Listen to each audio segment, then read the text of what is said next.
So, guys, we are back again. What's this? Is this my third night in the row? I took Wednesday off. What night are we on now? We're on Saturday, third night in a row. We're live from lockdown still. Hope you're all well. Hope you're all staying safe.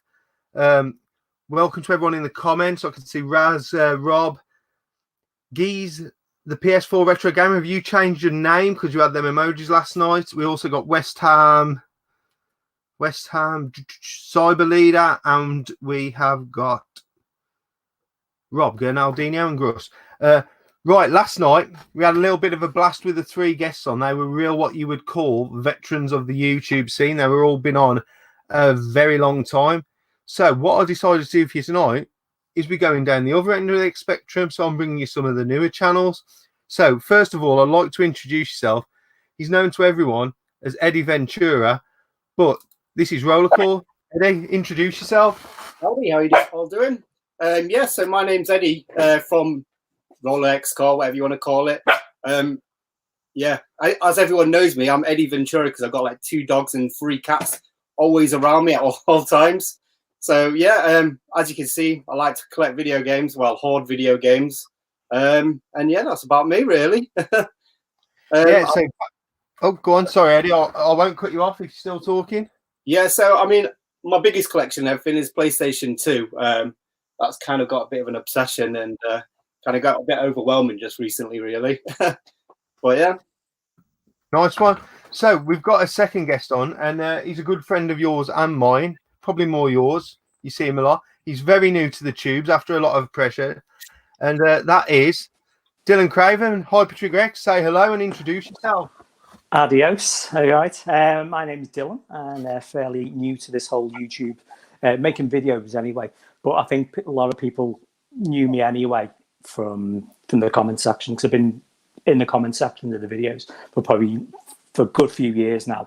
But I've only just started making videos. I think like 2 months I've been doing them. I've only made about 8 so far. But I've also go to a lot of the events, so I know a lot of the tubers in person in real life because I've met them all at the events. Collecting wise, I'm sort of known as the limited run guy, because basically I'm going for a full set of PS4 limited run games. So that's about it for me. Yeah, we don't want to give away too much because otherwise I'll run out of questions to ask you both. So starting with Eddie, it's called Live from Lockdown. I know you've still been working, but how has it affected you anyway at all? Not too much, really. I mean, I've realised how much extra time I have on the weekends, really, because I'm really not doing anything other than playing games and watching streams. So that's it. That's all it's really affected me, really. I mean, I can't go skating anymore. I mean, that's been a bit of a killer, to be honest. And the only problem is, last week, I suppose it's not affected me too much because my poor dog here got ill. So I've kind of been just looking after her. So that's been my majority of time, kind of given away. Yeah, bless her. How about you then, Dylan? How has it affected you? I think you're still working as well, aren't you? Yeah, yes. It's my busy time of year for me. It's like, working in sort of accountancy business. It's year end, so it's full on. So it hasn't really stopped. So I've been literally plugged into my computer, really in the morning, working pretty much straight through. So I haven't been really playing any games, to be honest. I've hardly been left the house. I've been out for a few runs here and there, and I've been in the shops, but I've pretty much been indoors the whole time. And in the evenings, I just can't be bothered playing games. I just want to chill out on the couch and watch telly. I play a bit of the Switch, but I don't do any sort of gaming. I've been out today, and I've been playing a bit on the Switch today. But yeah, the weekends you really appreciate them a bit more now. I've been on the lockdown because you just want to chill and just do nothing on the weekends now. So yeah, that's what it's been like for me anyway. I'm actually enjoying lockdown. I like to try and do as little as possible, as often as possible. So, I can just chill out, play a lot of games. So I'm enjoying that. But we're here to talk about you guys. And I want to start off with YouTube, and we'll start with Eddie, and then we'll go on to you, Dylan, because you're a little bit fresher. So how have you found YouTube? How long have you been doing it, Eddie? Because it's not that long, but it does seem like you've thrown yourself straight into the community. How have you found it? How did you start it? And just talk us up to there. I started YouTube making videos, gaming related videos about a year ago. But YouTube in itself has been a lot longer. I mean, if you look past in my past videos, I was making. I've seen those videos. The Batman one. I was because like it was about 14, 15 years ago or something. And YouTube was a new platform back then, and there was nothing like this. There was no structure to anything. Videos wasn't bigger than like 5 minutes or something. I don't think you could do bigger than 10 minutes at the time. So it was just all about making just comedy kind of stupidness. And so, yeah, I just cut and pasted a few clips together and tried to get some views. And I got about 3,000-4,000 views. And I thought I was like a celebrity back then. And then I put on a few videos of me rollerblading.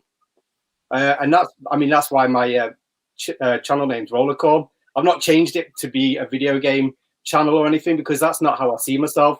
I just see myself as somebody that enjoys gaming and just wants to add to the community, really. I've been watching YouTube, like gaming channels, for probably about 10 years. I mean, like most people, I kind of started watching the Angry Video Game Nerd and stuff like that. I think I was watching him. He used to do another platform. It wasn't YouTube. He used to like put it on a website. He used to watch his videos on there, but then he imported everything onto YouTube. And then from there, everyone just started blowing up. There was loads of YouTubers. And from that, I just started commenting. And then one day I just decided, you know what? I've got plenty of content around me. Why not just start doing videos myself? So how have you found since you've done that video, you know, how, like, obviously being brought into the community or coming into the community, you know, has it been a positive thing for you? Oh, definitely. I mean, the thing is, I've been going to a lot of these markets and everything for years before, but I never I saw you, Tootie, and everyone like that, but I never came up to yourselves because I didn't want to be that like geek that just came up, hi, I'm RollerXcore. Have you seen me in the comments? I didn't want to do that. So I started doing the videos and everything. I did it like out of camera. I was just like doing it like just above the games I was picking up and stuff. I didn't tell anyone or anything like that. I just started doing it for myself, really. And then Burnout Culture, Mark, saw one of my videos, and then I think he posted it on the WhatsApp group, and then it just went from there, really. That would have probably been the WhatsApp group that we were in at the time, Dylan. Yeah. I would have thought, Yeah. First video I saw of Eddie's was his. He wasn't on camera. It was like a Super Famicom one, and I was like, yeah, it was all the games. I was like, every game was like a one I would like, and I would have. I was like, yeah, he's on my wavelength. So sub straight away and started commenting away. I don't think it was long after that he started doing, you know, in front of the camera. Yeah. I just want to ask a quick question because he'll moan at me if I don't. Gruss Newton wants to know your animals' names because I made him do it. Okay, so all of the animals have got Kami here, which is named after Okami, the video game, which is Japanese for wolf. So the other dog that we got down here is called Kitsune. We call her Kitty for short. So we've got a dog named Kitty. And then we've got 3 other cats. We've got, well, I say we, I have. I've got Fudge, Boy, and Fidget. And that's my 5 animals that I have in the house right now. Right, that's fine. It's just if I didn't ask, Russ would moan at me. So, Dylan, your story hopefully is going to be very interesting because, I mean, I've probably known you Don't know about that. a lot longer from being a non-YouTuber, but very active in the comments. And now you've finally took that step to come doing your videos. So talk about your YouTube journey and how long it's been going on. I don't know. I mean, I'm quite new to even watching YouTube. Well, you and compared to Eddie anyway, I've been only watching it, I think, probably about 5 years or so. Started watching gaming channels, you know, all the usual sort of suspects, you know, Metal Jesus and all, Angry Video Game Nerd. And then, but I did sort of clock some of the British YouTube. One of the first ones I actually was Faganus 500. Do you know him? What's it, Sean? Is that Faganus 500? Yeah. Oh, Sean's a great guy. Yeah. I'll try and get him on him. He's retired now, isn't he? Great, you know, great. Well, what I was into, the stuff he was like putting out was something that was really sort of interesting. He was doing all the upscalers, all the XRGB minis and scan lines and all that sort of stuff. And I got really through that. I got into trying to tinker with my own setup and get all those little all gadgets and gizmos to make all your retro consoles look good on your modern telly and stuff. And who else was Conus Deloro was probably one of the first channels I used to watch. a lot of his, Tutti, Blue Tonic 78, Alex. And then from then, it's like a spider's web. You just start branching out and finding all these other channels to watch. And then obviously, I just set up a Google account and started commenting on on all the channels. And it was obviously, I set it up as like in my name, so my proper name, not like a YouTube name, and just started commenting away in the channels. And then I was getting responses, so I was sort of getting to know people purely through the comments. And then I think it was 2018, I went to Revival, so travelled up on the train from Liverpool up to Birmingham or Walsall. I didn't know anybody, and I remember I saw Tutti in the car park on the way in. I said, "Where is everyone?" And he said, "Oh, they're all in there." And I shook his hand, and I never saw him all day because I was a bit too embarrassed to go up and say hello. Because I thought he'd think, "Oh, who's this? This guy, I don't even know who he is." You know what I mean? And the only person I really properly spoke to was Daz Cajonas Deloro. I spoke to him for about a good half an hour, and it was like we were just mates. We were just meeting up. It was like quite weird, really, to be honest. And then I went to the Winter Warmer. It was that year. That was the first time I met you, Dana, Mark, Mike, Tutti, Jay, Scott Glory Hunter, Old School Pete. Who else was there?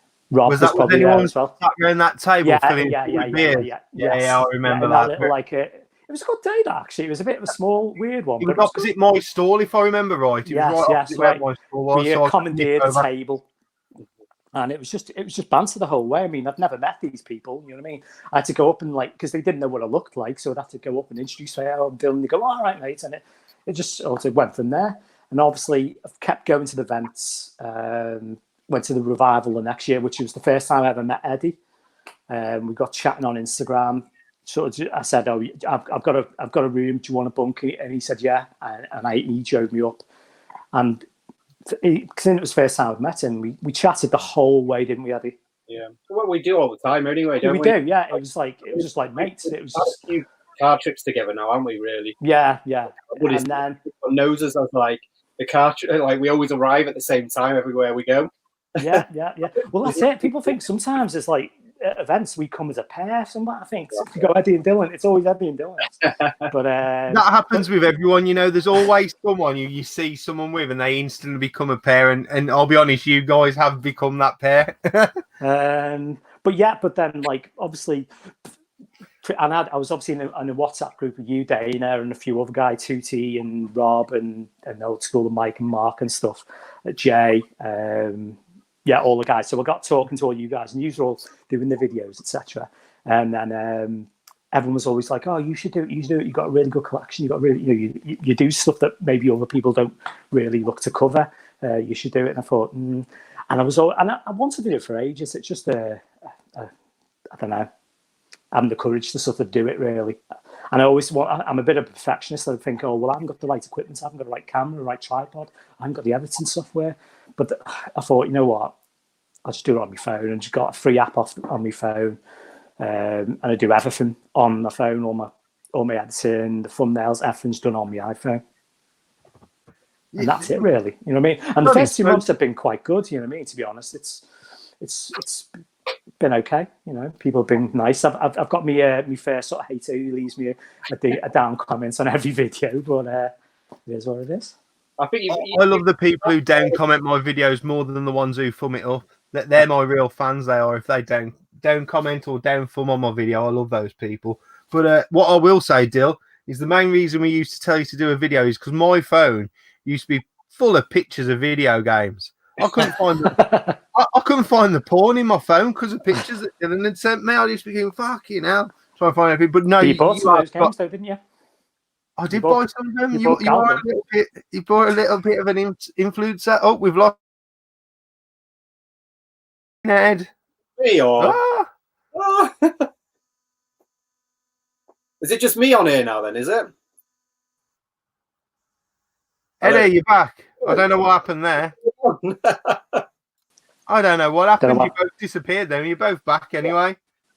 Yeah, so I think Boofy now is taking over from Dylan from sending like video game porn. Yeah. Boofy's starting to fill up my phone as well now. Yeah. with his pickups. Dylan not so much now, but there was some good games in there. Definitely. I think I bought the Gun Gal games that you shared actually, both of them. So now I've never played them. Well, we'll get on to that. That doesn't surprise anyone who knows me. No. But... No, we'll get on to that in a bit about you and games and not playing them. I do play games. I just take my time with them, you know what I mean? So we've talked about a little bit about your YouTube history. Now, the one thing I like to get out of everyone is your gaming history. We'll start with Eddie. You know, when did gaming come into your life and how did it get to what you've got now, sort of thing? Well, the story goes on my second Christmas, I got an Atari 2600 back in the olden days. Obviously, my dad got that for himself, really.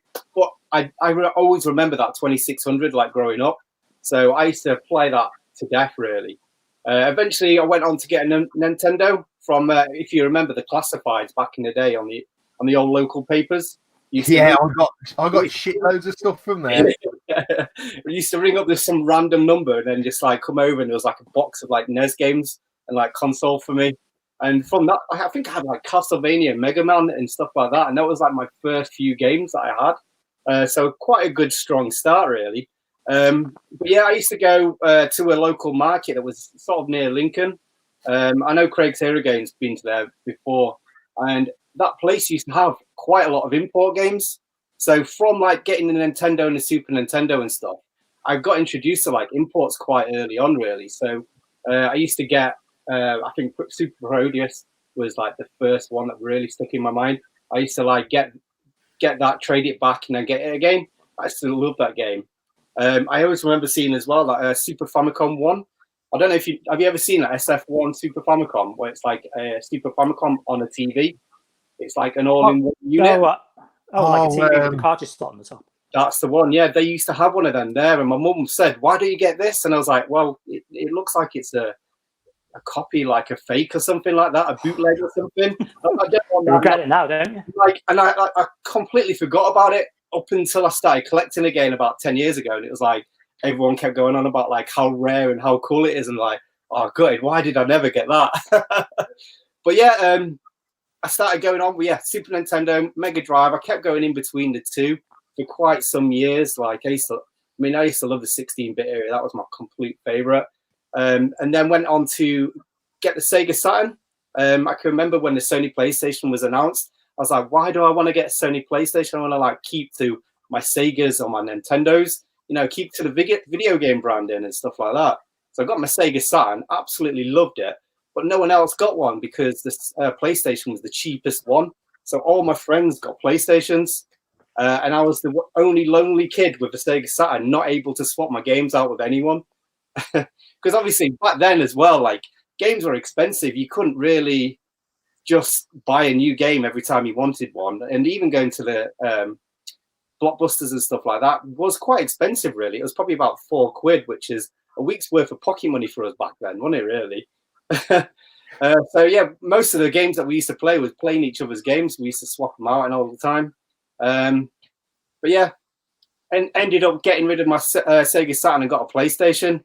And then from there, I just went and got all the old copied games and stuff. So again, came back. Backups? You mean backups? They're not copies, they're backups. Backups, yeah, that's the one, yeah. So went to my old local comic book store that was in Scunthorpe. They used to have like in a back room, and it was to be a guy that was just sat on a table all day just copying games. Sorry, backing up games. But yeah, that kind of reintroduced me into import games because I used to get a lot of Japanese games from there. Don't know what half of them were because obviously there was all Japanese. You just used to like go for a name and just hope for the best, really. But there was like about £2 or £3 a pop, so it wasn't so bad, really. You could take a gamble once or twice a week. But yeah, from there, I kind of like I started becoming like 16, 17, went to college, and I kind of started going out more and lost the love of gaming. Really, I got myself a Dreamcast, and I think that was my last proper console that I actually played video games on.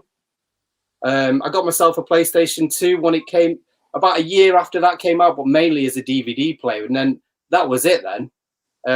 Totally lost my love of video games. Just drinking and girls, that's what we all used to do on it, really. So that was probably about 10 years of that. And then my mate came over. He was moving away, and he dropped off a GameCube at my house. And so I had a GameCube and about 4 games, and I started playing it. And I started loving it. So I started like getting GameCube games off eBay, and then I started looking, and then I thought, do you know what? I'm going to get myself a Nintendo, and I bought myself a Nintendo because obviously that was my first proper console that I had for myself, really. And then I just went wild and I started trying to go for every NES like PAL UK game, and when you go for a full set, I think it's easy to burn out, and that's why I don't do stuff like that now. King of the subsets. That's exactly. Instead of going for full sets now, I'd rather go for a subset. Something that's got a bit of something to strive for, but you don't have to like go all out and buy every shitty game. There might be 2 or 3 shitty games in there, but you don't have to get every one on that system. So it's a bit more acceptable for me. And then plus I've got no flipping room in this room anymore. Anyway, I've got like that space there, and that's it. Right. So is that where you are today? Is that? I don't really know where I am, to be honest, because I've got that much stuff going on at the moment. People, I keep watching everyone's videos and absolutely loving them because they've all got this focus, and I'm like, I don't know what I'm going for. Double set PS1 games, that's probably about it. And I've only got about 4 of them left to get. So then once I've got them, what do I do then? You'll find some other subset. You'll create one. Well, I've already created one actually, and I want someone else to do it. The first, like how you let me just grab one. Your PlayStation games have got your numbers on the bottom there. Oh yeah. I want someone to get the first 100. So that's 0, 0, 100 up to 100. So you got to go from 0, 0, 0, 1 up to 100. I think that should be someone's goal. That's pretty cool, actually. Someone was saying as well, 2D platformers for the PlayStation 1. That's quite a cool stuff, I think. That they play really well as well. Obviously the 2D games play really well. So Dylan, can we have your story through gaming? Story, everything. Right, okay. Yeah, everything really. This could be a while. From your first experience to where you are now. What the first like console or computer system we had in our home was like the old Pong, sort of bat and ball games. So like showing the age there. And we had like an Atari. We've had like a ZX81. Then we moved on to a Spectrum. My dad was big into technology. Whenever the latest sort of new gizmo or gadget came out, he was like, "Yeah, I'll get that." You know what I mean? So we always had like the computers which came out. He'd always like get one. So in the 80s, we had a Spectrum in the house, and which was mine and my sister's. Well, mine basically. But he had a BBC B with the dual drives. You know what I mean? So, but he used to get games off someone in work all the time. Backups from someone in work, and he had like those like old like boxes used to put the floppy disks in. He had like stacks and stacks of them with all the games on the BBC. And when the ST came out, we bought the ST, so we never went down the Amiga route. We went down the ST route, and again, that sort of just lived in my bedroom. That became my computer. And he moved on to, I think he bought a Macintosh, so he didn't buy a PC. I think he bought a PC later on, but initially he had like a Macintosh. So the first system for me that I ever bought with my own money was a PAL Asian Mega Drive from St. John's Shopping Centre, Microbytes. And they used to have all the import games in there for Mega Drive and PC Engine, Super Famicom. And at that time as well, so 1990, I'd just left school. I worked in a computer shop, like a mom and pop computer shop for 2 years, from like 90 to 92, which mainly sold like it was mainly 16-bit and 8-bit computers. So micros were still the thing back then. Consoles were just starting to come through. Obviously, Master System had been around for a while, but it was mainly like the Mega Drive was still fairly new. Same with Super Nintendo. But then what else did I get then? So yeah, so I got a Mega Drive, then I got a Super Nintendo, and then I got getting to sort of the piracy scene with regards to Super Nintendo, and I got myself one, the Super Wildcard with the disc. Yep. Yeah, I got one of them. And then whenever I got like a new system, like so when the PlayStation came out, I think around the time of the PlayStation came out, I was working at Electronics Boutique as well. So around the launch of the PlayStation, I worked in the store that was selling them. And we used to have one in the setup, and a PlayStation setup in the break room. And I remember playing like Ridge Racer and Wipeout and Destruction Derby and all those early PlayStation launch games. I didn't last long with that shop. I think he sacked me for not turning up one day or something like that. But yeah, so pretty much since then, I've had every system that's come out. So I had the Saturn, N64, and whenever there was like a way of getting pirate games working on them, I would go down that route. So I'd buy the odd game, but I'd mainly get backups. So I'd put a chip in me, a chip in my Saturn, a chip in me my PlayStation. When I got my N64, I got the CD. Have you heard of Game Doctor's V64? Yeah, it goes on the underneath sort of thing. Yeah. So I got one of them, paid about £250 for that. I had like a CD with like a couple of few CDs with like every game, the whole catalogue of N64 games on CD. What else was next? GameCube and PlayStation. But then I started like losing interest in like buying games. I'd buy the consoles and I kept in touch with what was going on, but I wasn't really overly interested in games for a good long stretch. Even though I bought the consoles and I got some of the games, I didn't play that much, if I'm being honest. We're probably looking about a good 10-year stretch, or maybe a little bit less. But until about the 360 came out, and even when I didn't buy it at launch, I bought a few months or maybe a year or so. So I bought the Elite one, which was the black Xbox 360 with a 2 gig, 50 gig hard drive. And I bought that, and I had a CRT. I didn't have a flat screen or anything. And it just sat there collecting dust. I didn't really play it. And then GTA 5 came out, and I thought, I got really immersed in not GTA 5, GTA 4.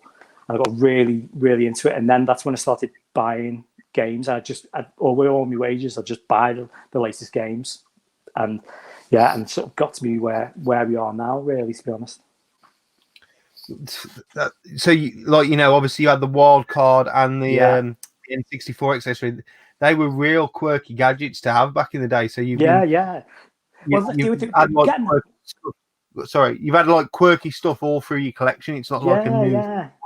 And there's also, I haven't even touched on handhelds. I mean, there was always handhelds. So whenever I got like a handheld, I'd try and get like a little flash card device for it. I mean, before the EverDrives were out, you used to have Easy Flash 2 for the Game Boy Advance, which you plug it into the PC and you could download about like 4 or 5 games onto the cartridge. And I used to like download all the ROMs off the net. Same with like the DS. Everyone.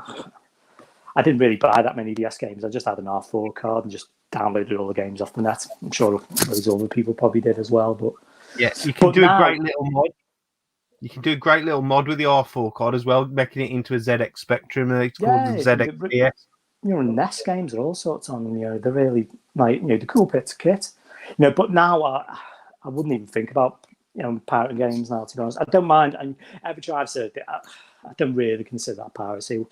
Because piracy on modern consoles it's pretty much non-existent, really. I would say back in the 90s and the noughties, it was quite mainstream. Everyone did, especially in the 80s. But in this last decade, piracy is not that common. I mean, you can get like hacked consoles and stuff, but they're not really overly common, are they?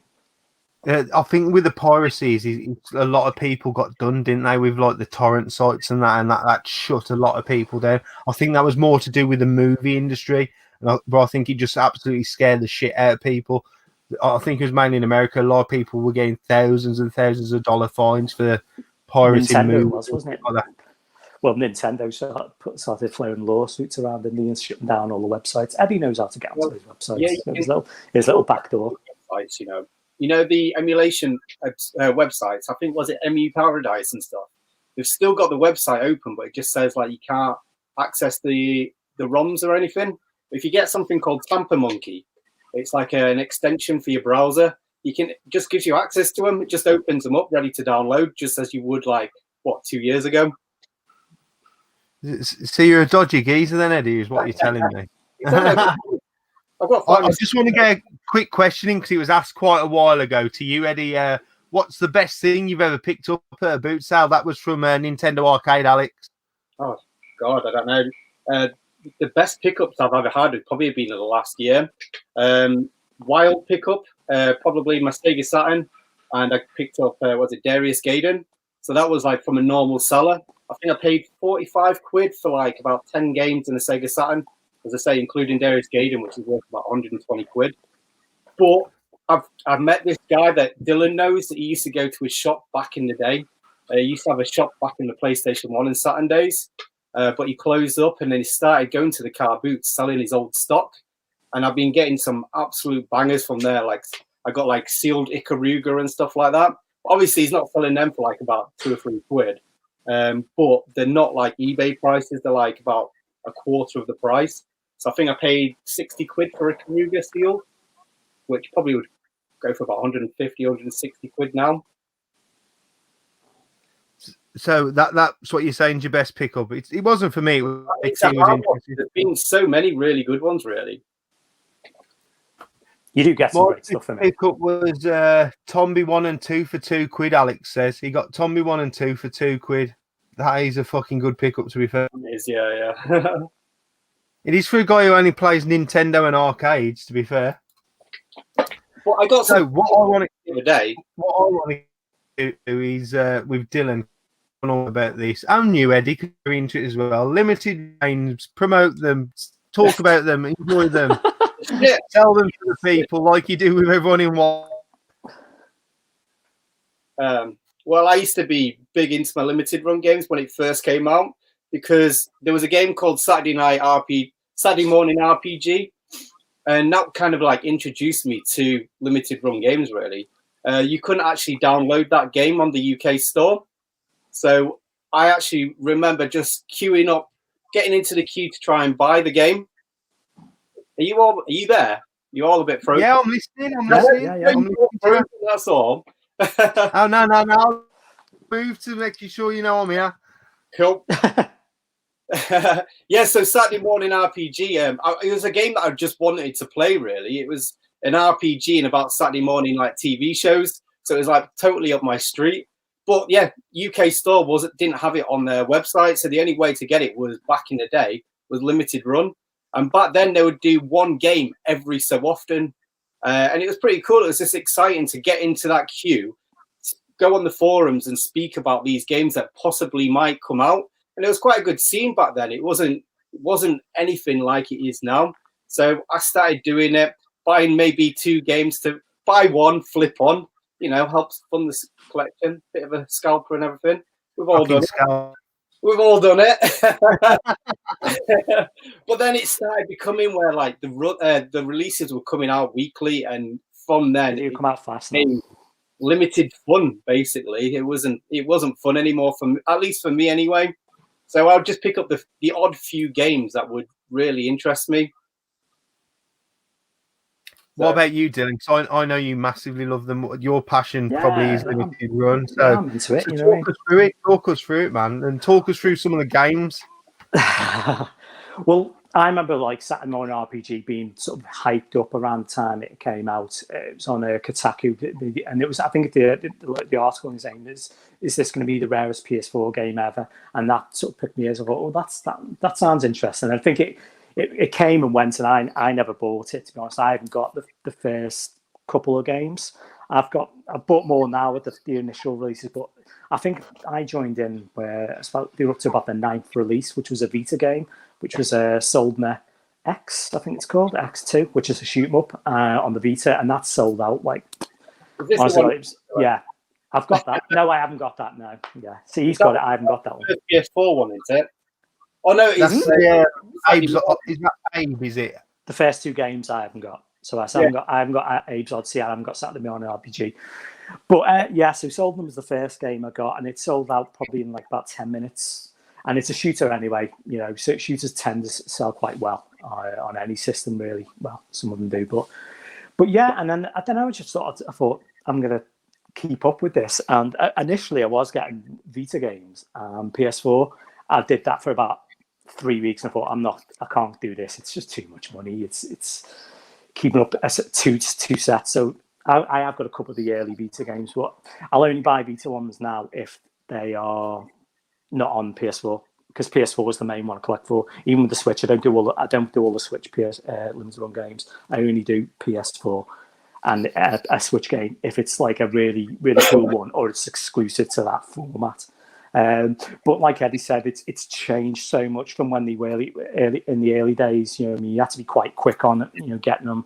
You know, they didn't have open pre-orders or anything like that. They were a lot cheaper to buy. They had little perks where you could they'd hold on to games for you. So you could order them and pay a nominal fee, like $5. They'd hold on to the games for you, and then once later on down the line, when all your games were ready to ship, you'd give them $15. They'd ship you out like 20, 25 games in one big box. Do they still do that? No, they stopped it. They stopped it about a year or so ago, which is a pain because now you have to pay $15 every time you make an order, which it was a lot cheaper. And now obviously the price of the games has gone up where they used to be $25. Pretty much every game was $25. Maybe the odd one you'd get like 30 or 35, but predominantly they were $25. But now the $25 games are a rarity. They're now like the minimum is like $30. Most of them are around $35. Yeah. But yeah, I mean, it gets a lot of hate. I don't know why really, but it is what it is. I think the business model's changed a lot where they're doing games which aren't necessarily exclusive anymore. They've had other releases or elsewhere, or they'll come out and then they will, like 6 months down the line, another publisher will put them out. Where back in the day, you knew if you were getting them you'd only get it there in a physical form. But it is what it is. I mean, you've got to expand. I mean, Eddie said that the biggest publisher on PS4 now, they put out more games as a publisher than anyone. The problem I have with limited run games nowadays is back in the olden days, they were just publishing random games. They didn't know if they would survive the next game to the next one. They'd go bankrupt each time. But the thing is, they've pumped out that many games now. It's all on pre-order. So they must have a big stack of money behind them right now. And this is what annoys me. They don't use that money to like add anything into the gaming industry. They only publish games that have already been released on PSN. So for me, they could be like the next, what's it called? What's that publisher called in America that used to like release all the Japanese only games? They translate them. And then Working Designs. Working Designs. They could be the next Working Designs, where they're translating games or republishing games that nearly made it to market, and then they could push them on and put them into like people's hands that didn't have them before. Because there's so many unreleased games now that people have like discovered and stuff like that would be cool to be put onto like the PlayStation 4, like ported onto the PlayStation 4, like that Propeller Arena for the Dreamcast. That would be a perfect like PlayStation 4 like exclusive game that they've actually put a bit of work into, emulated it and put it onto the PlayStation 4. I think the problem with limited run now is one, it's not really that much limited run as it was back in the day. And two, I think scouts that they should get more of the hate than what limited run do, I'm guessing, because it's the second selling of that game rather than the first time round, really. Value that it goes for an E. I don't know. Well, I just saw like Addy, Steve just put a comment there about Another World, but that's had a PAL release now anyway. Now it's come out as a double pack with Another World and Flashback, I think, as a double pack. So that was one. There was a physical release on Switch and PS4 through limited run, but now you can get it elsewhere. You know what I mean? And the open pre-orders. I mean, I think the open pre-orders only happen on the big hype games. You know, like Streets of Rage. Like Celeste was a massive game. It's only the big releases that get the open pre-orders now. Back in the day, it wasn't open pre-orders. There was a set amount of games. You get like 2,000 games, and that was it. And back in the day, I mean, I think it was on the Sega Session, Scott's Sega Saturn lad. Right, Scott. He said, "Oh, most of the games he put out is shit," and I'm like, "Nah." They put out some class games that you can only get in physical through limited run. I mean, some absolute belters in my opinion. But first, I'll ask about Cammy because everyone in the comments is asking how Cammy's doing, Eddie. Yeah, so Cammy on Monday, we thought she had a stroke. She couldn't walk, and she was like constantly shaking. But been to the vets and everything the same day, and she had this some weird like condition with her that basically affected her balance. So that's why she's not been able to walk for the last week. But she's doing better now. She can actually do it on her own, but she just stumbles every so often. But yeah, she's a lot better. She's just constantly asleep. So all good, snoring away. And this one, Okay. Well, I Yeah, see Raz there. I mean, Raz is a big Switch collector, isn't he? And like yeah, Limited Run Raz- have put like loads of really good, really great, Switch games out. You know, you asked about Strictly Limited. Do you either of you collect for that, or you which just one? Yeah, purely- I collect Strictly Limited games. Yeah, I've got all the PS4 releases Strictly Limited so far. I don't do Switch ones though, just the PS4. I do prefer Strictly Limited, to be honest, because they've got like a better release schedule. It's not like over the top. It's like, and the games are actually like every one of them's quality. Some of them are worth quite well. I don't say they're worth money. People are asking big money for some of those Strictly Limited ones. They're going, no, what is it? Is it Griffin Knight? Is it, Eddie? That's like people. Griffin Knight Epic. People are asking about like nearly 200 quid for that. And like guns. Whether people will pay for it, I don't know, but that's what people are asking. See, that's what I think where the issue is probably getting a bad name, whereas it's really the seller of the actual who is asking the high price, whereas they pumped it out at a set price. But the resale thing, I don't know. It's not something it really bothers me. I buy the game, so I don't have to buy them off the resale. So it's not something that really concerns me. I mean, I suppose back in the day when the games sold out so quick, maybe that's what people were a bit pissed off. I missed out on some ones. I missed out on Wonder Boy. I missed out on Night Trap. I missed out on Darius because basically my computer, I just wasn't quick enough ordering at the time because they were big hype games. But it's not like that anymore. Sometimes they'll sit there for a couple of days now. I think that it's all that sort of things died down. Plus, they are open, a lot of them, the bigger titles that are releasing now are open pre-orders. So if you want a copy, they're up there for a month. You know what I mean, or more. You know what I mean? I mean, Streets of Rage 4 is up there. It's when they sell out and then Metal Jesus Rocks announces it on his channel. That's when the prices go. I like playing Raz as well. That one, the bird fucking game that everyone goes mad about. That the Bird King, isn't it? Oh, the Bird King, yeah. That's gone down in price a bit now. That's gone down to about 100 quid, but they were selling for about £1,000. They were. One of Eddie's mates has got that. How many copies has he got? Has he got 2? 360. He got 2. Yeah. He bought it from the guy. I think he paid 200 quid, and he said if you want a second copy for $20 or something, you can do. So he paid $20 and got a second one. But yeah, that's gone completely, went batshit crazy. I think it was selling for like £1,000 each, but they've dropped down in price massively now. I think there's been a lot more than people realised. Like you say, I think there was a controversy about like Metal Jesus Rocks shilling it basically. Weren't he getting it all gifted to people in his Metal Jesus Rock crew as well? He was telling them that he could get him a copy or something. Of course. But it's not a limited run game. It's not released, has it? No, it's isn't programmed by somebody who works for limited run games. Because you've done that. Is it Super Gun World? I don't know what it's called. You know what I mean? You've got it. You know what I mean? It's the same guy who programmed that game. That was limited run. I'm really hoping this is a genuine question. Does Dylan have Poop Slinger? I don't have Poop Slinger. That was. I was risking being trolled. Does Sean have Poop Slinger? I think there were 64 copies of that released. That's why. That is the rarest PlayStation 4 game. So what price are we talking on that then? Are we talking mega bucks? Yeah. Probably, yeah. I mean, the thing with that one, it was a lot of people thought it was. I think it was released on April the 1st.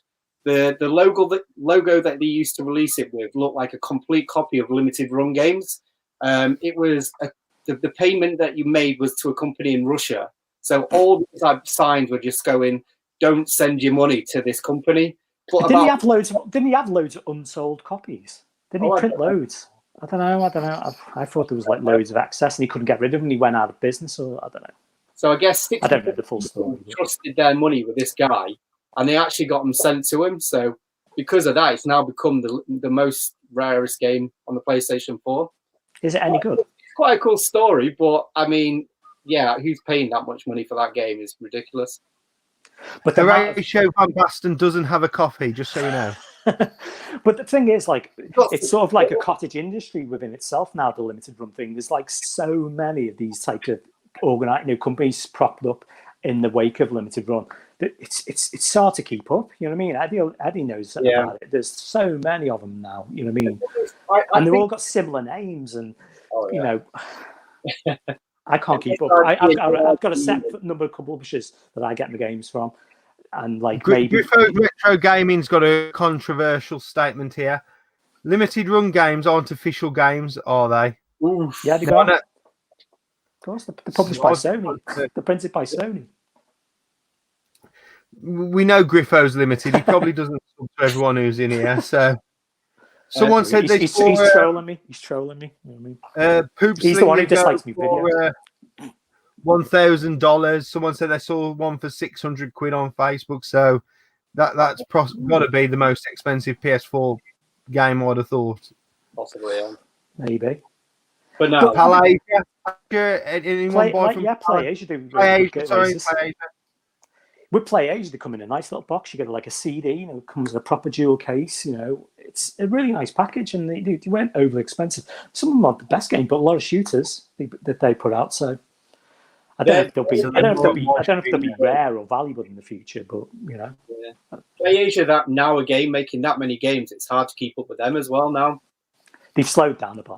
They do a lot of Vita ones. The PS4 ones don't come out that often now because I don't think they don't sell the PlayStation ones. Sometimes they'll sit on there. We've had games on there that are released and they're still on the website. So, but I think Switch ones tend to sell quicker because Switch is the big thing right now. You know, rather than PS4. You know, and they do a lot of Vita because Vita's coming to its end now, so they're doing Vita games. But another thing to bring up about limited run is that the publishers would approach limited run to have their games on it because they're like, well, you know, we got our games on the digital store. We want to have a physical copy. You know what I mean? For the fans, you know, whatever. So they go to limited run and they put out, you know, limited prints of these games, and publishers were made up because they, you know, their games being immortalized on a press disc. Yeah, well, I've got a theory on that one anyway. So I think a lot of these guys that are making the games want them to be on a limited release, get that like popularity where they're selling for like £200 plus, because then once the game becomes like that rare where it costs like £100-200 to get, the people are then going to go onto the App Store and then buy it for £5, and that's where their real sales are, even though they've only sold like 1,000 of them. Yeah, you're probably right. £5. Yeah. Once it becomes rare and like into everyone's like psyche is you need to get like that Griffin Knight Epic, people are then going to go into the App Store and buy it for £5, and that's the main bit of money. I don't think they would want to release that game again because then it will drop the price down and people won't know about it as much. But people know if people go on eBay, search the most expensive games, that one will come up first time. Well, that and Poopslinger. Mark's made an interesting comment. Do you think the price of limited run games will shed no sooner than the PS5's released? Maybe. Which we don't know when that's going to be released now. Yeah, we'll only get next year. You reckon Horatio wants to know about this? So he's asking what game. It would have been easy for you to read out what games you've got. Dylan, if Horatio's going to ask. No, I've never heard of that. I don't collect super rare games. They're just a Switch publisher. Yeah. So I wouldn't go down the rabbit hole of collecting limited print Switch games. It's because I won't even go there. I buy the odd one. You know what I mean? I bought like one that Eddie knows I played recently, Bloodstained Curse of the Moon, which is the Bloodstained 8-bit prequel game on Switch, and I've also got that on PS4. But I buy the odd Switch limited print game, but no, there's too many of them. Switch is going to be the big thing, I think, in future for like collecting rather than PS4 Switch. Right, guys, Boofy guys has got a question, guys. He wants to know what's your favourite limited run game, guys? Is that you're smiling now, mate. Probably scariest for me. If it's not got anime girls in, I'm going to be disappointed. No, what's my favourite? There is first. I think that's probably my favourite. Which one? I was in that game. Which one? Oh, what was that? Chronicle, whatever it's called. What is it called? Darius Burst. You know. You're in it. What? What? Say again. What'd you say? Darius Burst. Yeah. That's probably my favourite one. Is it? I was in that I one. missed out on that. What do you mean you're in it? I'm not in it. I've played the most amount of hours. Oh, right. No, but when you win a like, game, it's got an endless mode to it where you can like constantly like do level after level. yeah. What's the game where you're in the credits? Oh, that's it. Battle Madeline, wasn't it? Yeah. I kickstarted that one and got in the credits. That Famous. There you go. Yeah, except yours is better because it's on the Switch. Yeah. I paid all. That's an exclusive. That's pretty much exclusive on the Switch. So I had to get that. I mean, yeah, it's a good game. It's a good game, but it's a bit average, really. It's not what it's like hyped up to be. If you want a good Ghosts and Goblins kind of like clone, that Curse Castilia is probably the best one. Curse Castilia, that's the one. Yeah. That is a really good Ghosts and Goblins clone. That one. We'll move on from limited run games because Tootie's asleep because he only collects his Mega Drive. He's a big game player himself. It doesn't just sit on the shelf. He fucking plays a lot of those. So Eddie, let's talk. Sorry, just to go back to what Booby said. One of my favourite ones is Celeste. So that's one of my favourite limited print one, and that's a recent one, and that's unreal. People need to get a copy of that when it comes out in Asia or download it. Celeste, class. I was worried you wasn't going to be able to answer because I know you don't play most of your games, do you? Keep them sealed. No, I should unseal them when I play them. They keep sealed then, really. Constantly sealed. Yeah, just why unseal them until you're ready to play them? Yeah, that's my thing anyway. I totally agree because I see people who unseal them when they're like buy them and put them on the streams or whatever. But what's the point of doing that? Because you just don't know if you need to sell them one day. Yeah, you just don't. I mean, I'm not planning on selling any of my games, but they're just there. If anything went wrong, I mean, look at the environment right now. You just don't know if you're going to afford to survive next month. So why not sell some of your games? And if they're sealed, sell them ones first. The apocalypse. The whole chat wants Dylan to open one of his sealed games live on chat. Really? Yeah, there's basically someone's put. If you want Dylan to open one of his sealed games, put a 1 in the chat, and all I can see is 1. We'll open that one. Okay. Can you see that? It's a good game. Yeah. Octodad, what do you think, Eddie? Yeah. I think that's got a bit of value to it. No, I want to keep that one sealed. Here we go. Stealth Inc. There you go. Yeah, it's not a. It's probably worth more open, that one, to be fair. Sorry?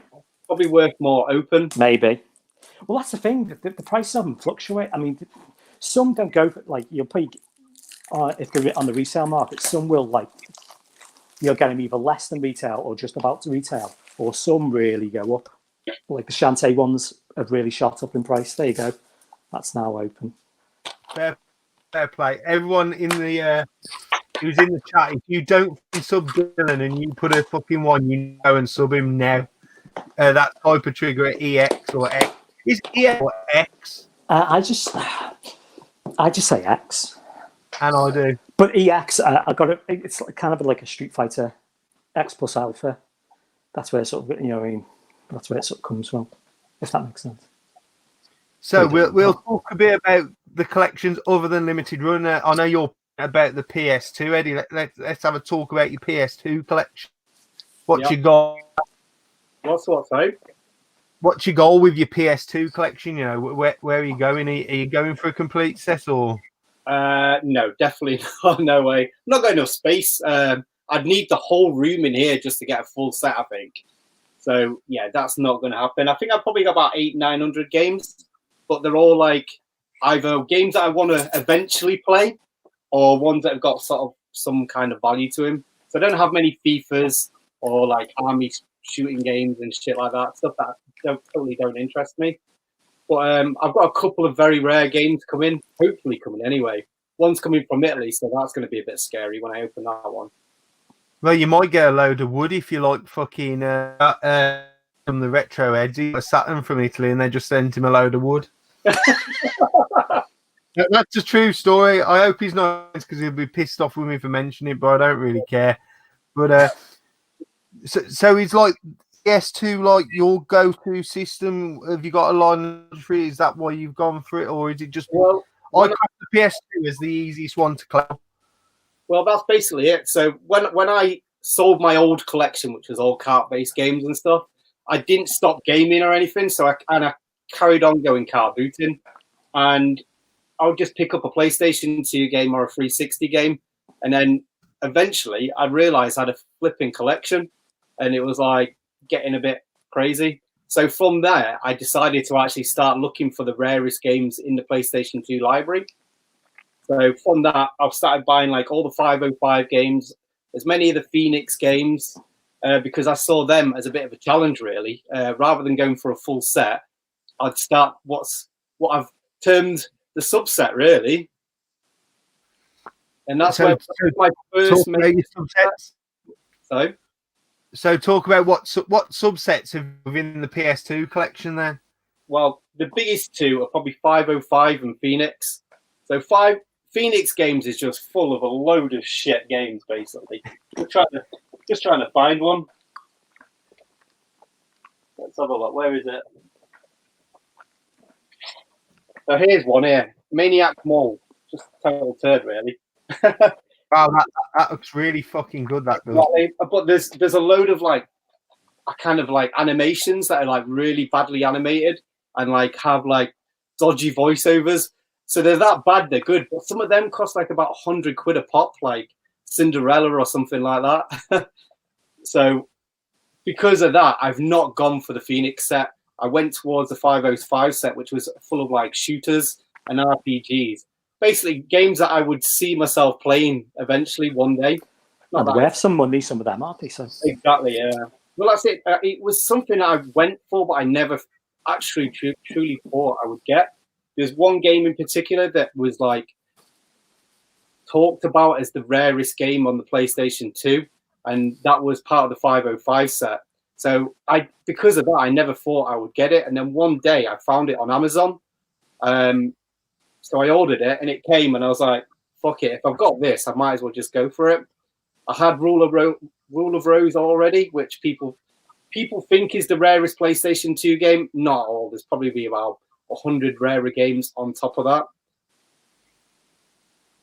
So, we have you a UK gun club then?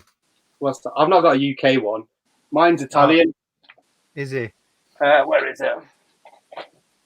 Because that was a bit of a controversial pick for Lewis. I was just hoping Richardson was in the chat, but he probably is. So this is probably seen as the rarest. There's probably about 2 or 3 games that is probably maybe as rare as this. The second one is a Phoenix game, which is coming my way at the moment. And another one is an anthology game, if anyone can guess that one. And that one also is coming to me at the moment. Hopefully they've said they're being posted, but whether or not they arrive, and if they're not blocks of wood, who knows? There's an SNK game. It could be an SNK game. So, also, yes, you know what I mean? An SNK game, if anyone knows what that is. There's a couple of anthology SNK games, so that could be anything. But yeah. Razzie Edding, can you accept his friends on Facebook? He said he sent you a friend invite over a year ago. You've not accepted it. I would advise you not to, because he only posts shit anyway, and half of it's in Swedish, so you can't read it. Yeah. So I wouldn't fucking bother with Raz, to be honest. You know, the best thing he's done in years is coming on this fucking stream. If you want, go I on. don't do Facebook really. I do Instagram. That's my social platform of choice really. But I don't really post on there either. Not too much, anyway. I used to be massive on it. I used to really be into my Instagram. I don't use it anymore, but I've got more followers on Instagram than I have on YouTube. So. Because you spammed fucking as a limited run game. No, we're trainers. Oh, trainers. Are you another Addy I sneaker was. freak? I was. I used to buy a lot. I worked in a training store for 8 years, part time on a weekend. You and Steve should start some stream together. I've gifted Steve some Addy merchandise when we went to an arcade club last year. Because I've got like a little a shoebox full of like little trinkets that I picked up a lot in my time working in shoe retail. But yeah, trainers was the big thing for me from like about 2004 till about a couple of years ago, and I stopped buying them. But I used to buy. Yeah, I had too many pairs. Eddie's seen a picture of like in my cupboard in the flat, and it's like there's tons of shoe boxes in the hallway. It is impressive. It's not.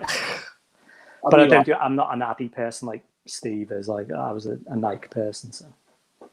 Oh, so you had the better, in my opinion, than Nike over Adidas. I want you, Dill, about because obviously you've did your shoes from when you picked up in Japan. What was it like in Japan, and did you like pick up the games or what?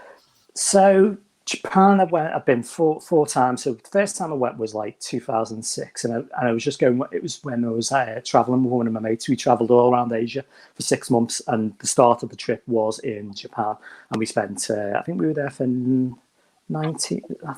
days or 10 days or something like that. Maybe 2 weeks. I can't remember, but it was around that anyway.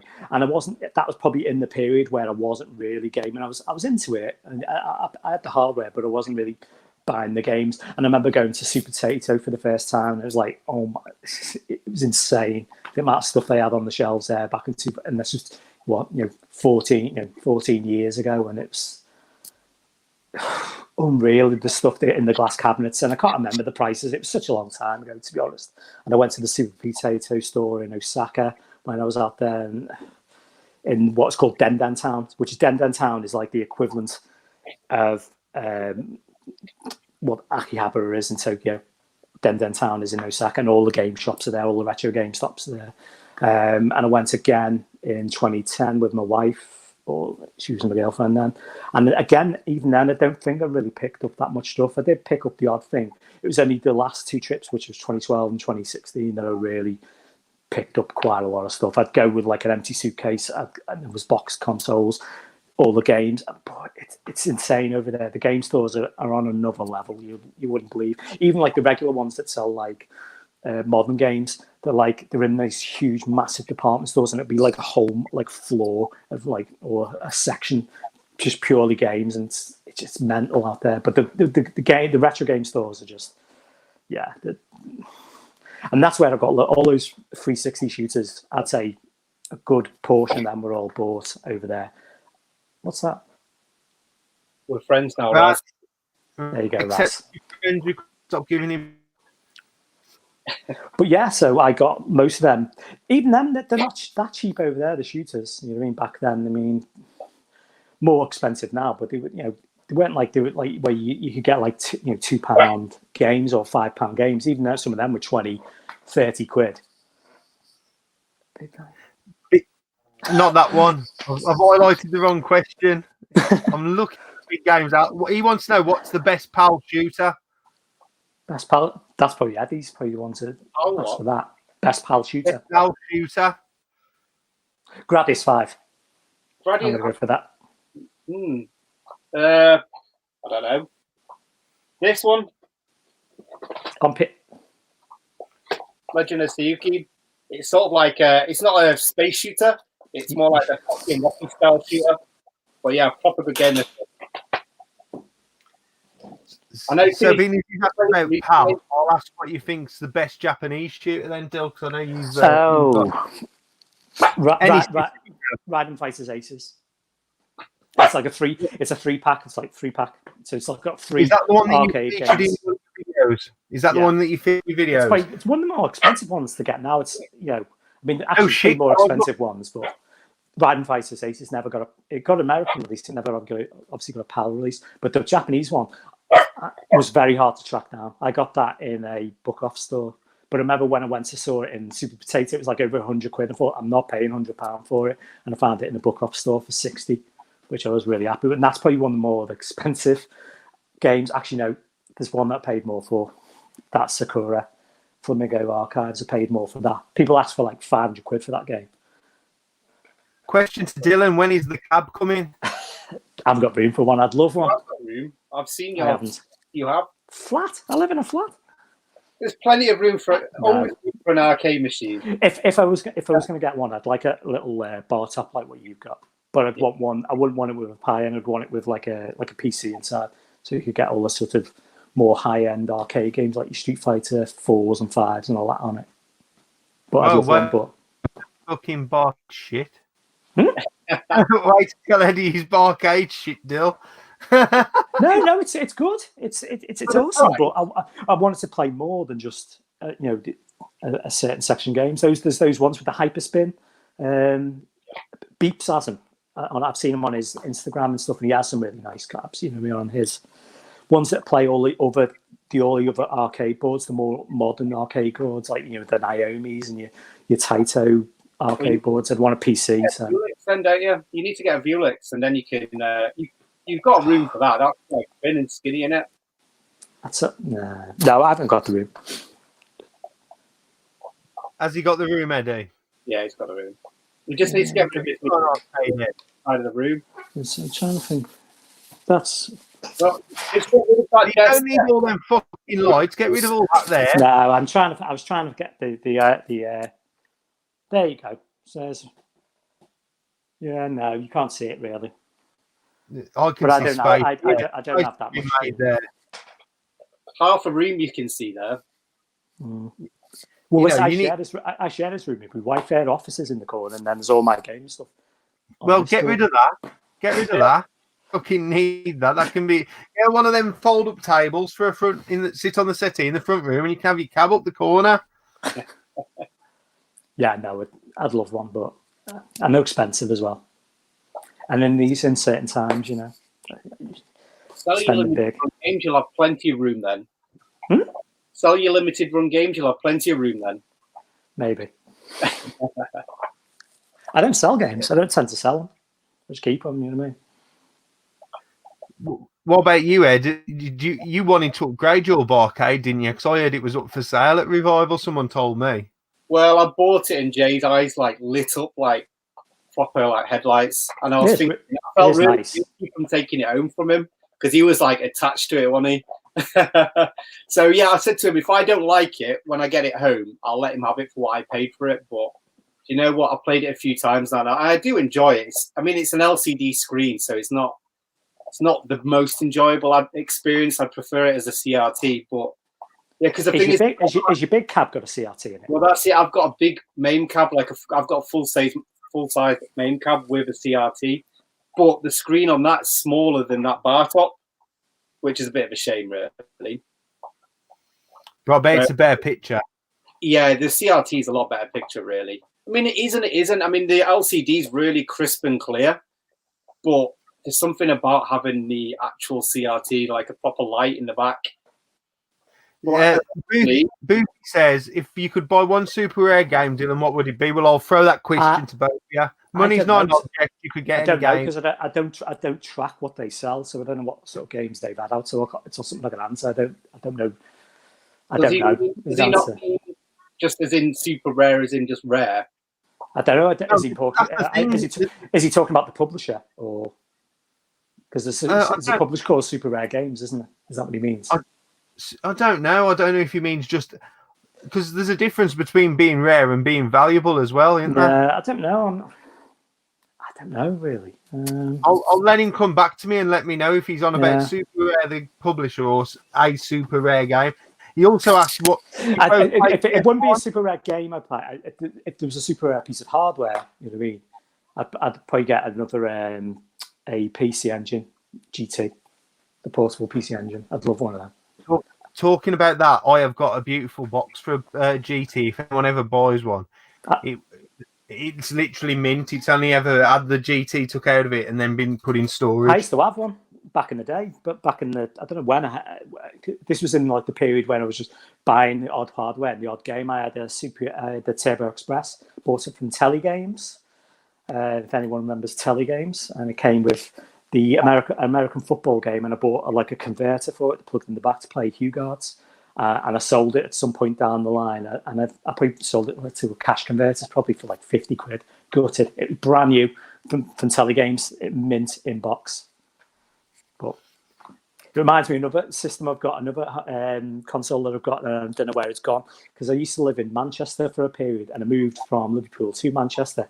But rather than taking everything from Liverpool to Manchester, I put it all in storage somewhere, and I had the Game Boy Micro, the Famicom edition, boxed mint, and there's a picture of it on my Instagram, but I don't know where it's gone. I've lost it, and that's a sort of a gaming regret.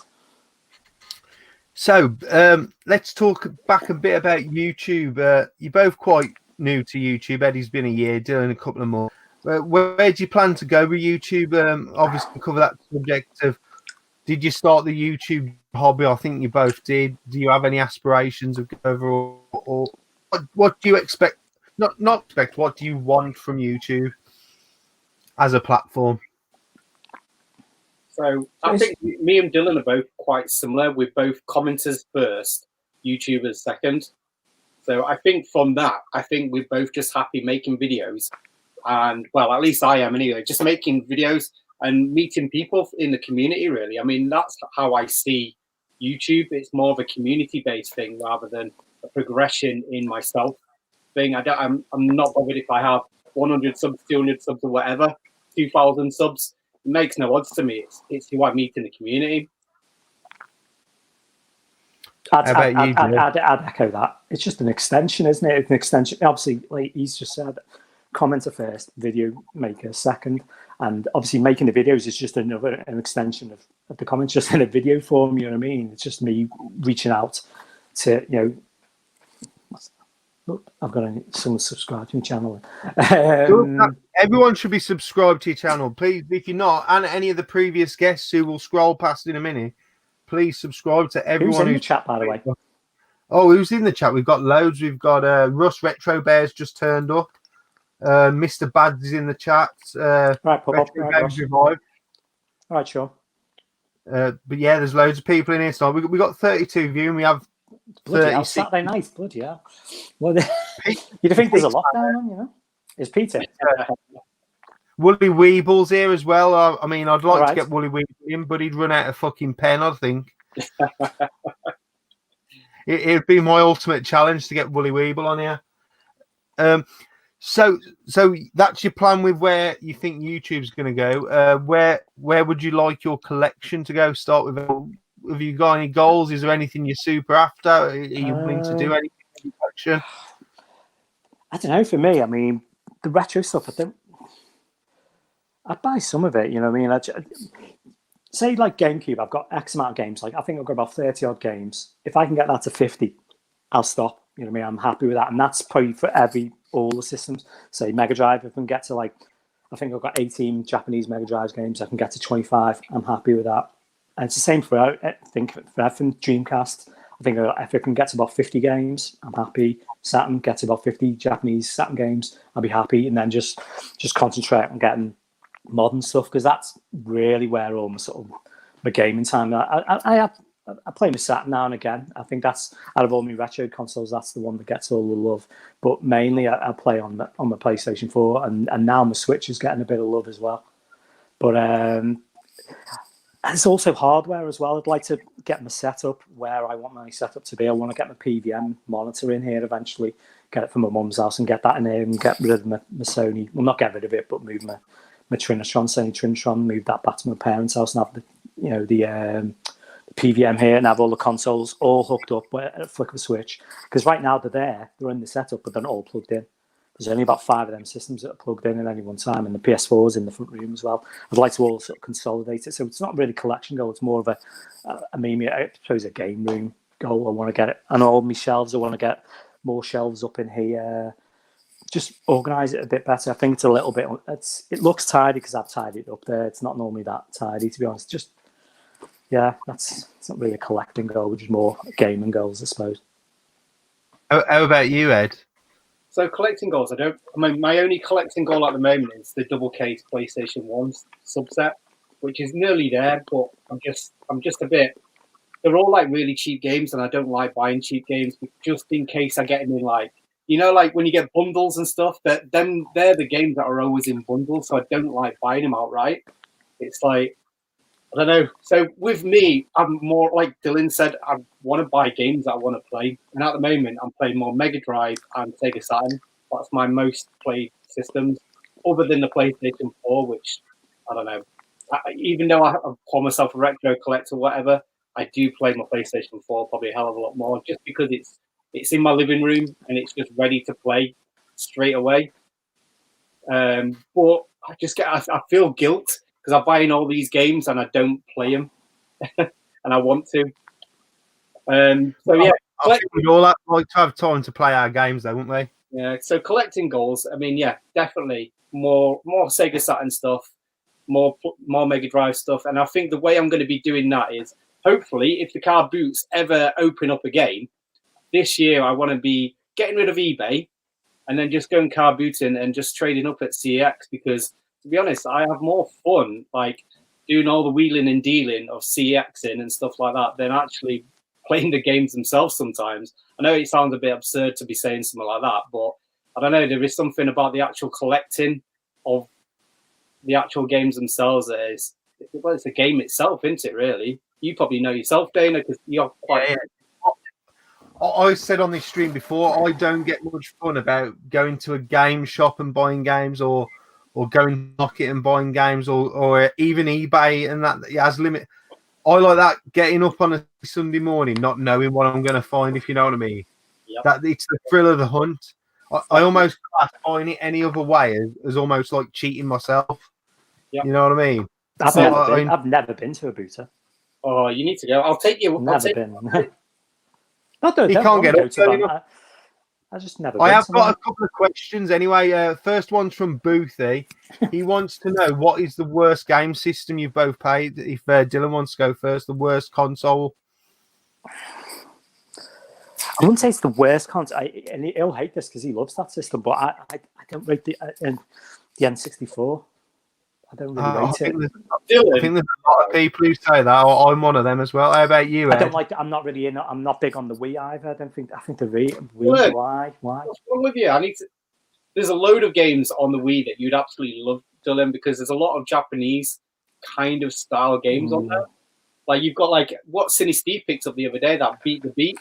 Yeah, maybe. You would like that because it's a game. It's just not the way. No. But the N64, it's got like about, you could probably count one. There's probably about 20, in my opinion, 20 decent games on it. It's a severe lack of like certain genres. It just doesn't cover at all. There's no shooters, no fighters. It's and the graphics don't look that good on it. I just think it's not for me. You know what I mean? Yeah, it's okay. It's okay, but there's better. Saturn and PlayStation wipe the floor with it. Out your head. I think the one thing that was unique about the Wii is also the thing that hampers it now is that Wiimote. Get your fucking head out of playing with that Wiimote. Fuck it off. Either use a GameCube pad or one of the Pro pads, and then obviously the trouble is everyone remembers all the kiddie game on the Wii, and that's all the shovelware. One of my age thinks it's a kiddie system. I'm not going to fucking bother with it. Yeah, the Wii excels in like the gun games because obviously agreed. He's escaped everyone's rooms. Gun games were impossible to emulate, but the Wii, with its remote, you could do it very well. And in fact, it was probably one of the better systems for the gun games. There's loads of them. How about you then, Eddie? What's your worst system? Because it's obviously not going to be the Wii. I don't know, because I kind of see like positives in every system. So even the Jaguar has some good games. Oh God, I forgot about that. But I don't want the Jaguar CD. Let's say the Jaguar CD, just to annoy Boofy. That's probably why he asked the question. To be honest, I know he loves his Jag CD at the moment. I think he's trying to sell it to me. How many games have you got for the Jag, Ed? I think about 3. Yeah. I've got Tempest, Bubsy, all the quality games basically. and the second question comes from Retro Chef. I don't know if you answered it earlier. He said, "Who was the first YouTubers you found?" Now, I think you both said someone like Angry Video Games, and so I'll adapt it. Who were the first UK channels you found? Yeah, UK. I think it was Famous 500, which is a bit Sean, random. Because he's probably one of the small. Well, not smaller, but he's not like, I don't know. I suppose they were all like smallish channels, but early on in the UK in general, you know what I mean. But then you got all the bigger UK ones that the UK sort of gaming mafia. I'm not into any of them. Mafia. We'll talk about them in a bit. Yeah. What about you, Ed? Top twat. Probably Tootsie. Back when he was collecting Xbox games, I think.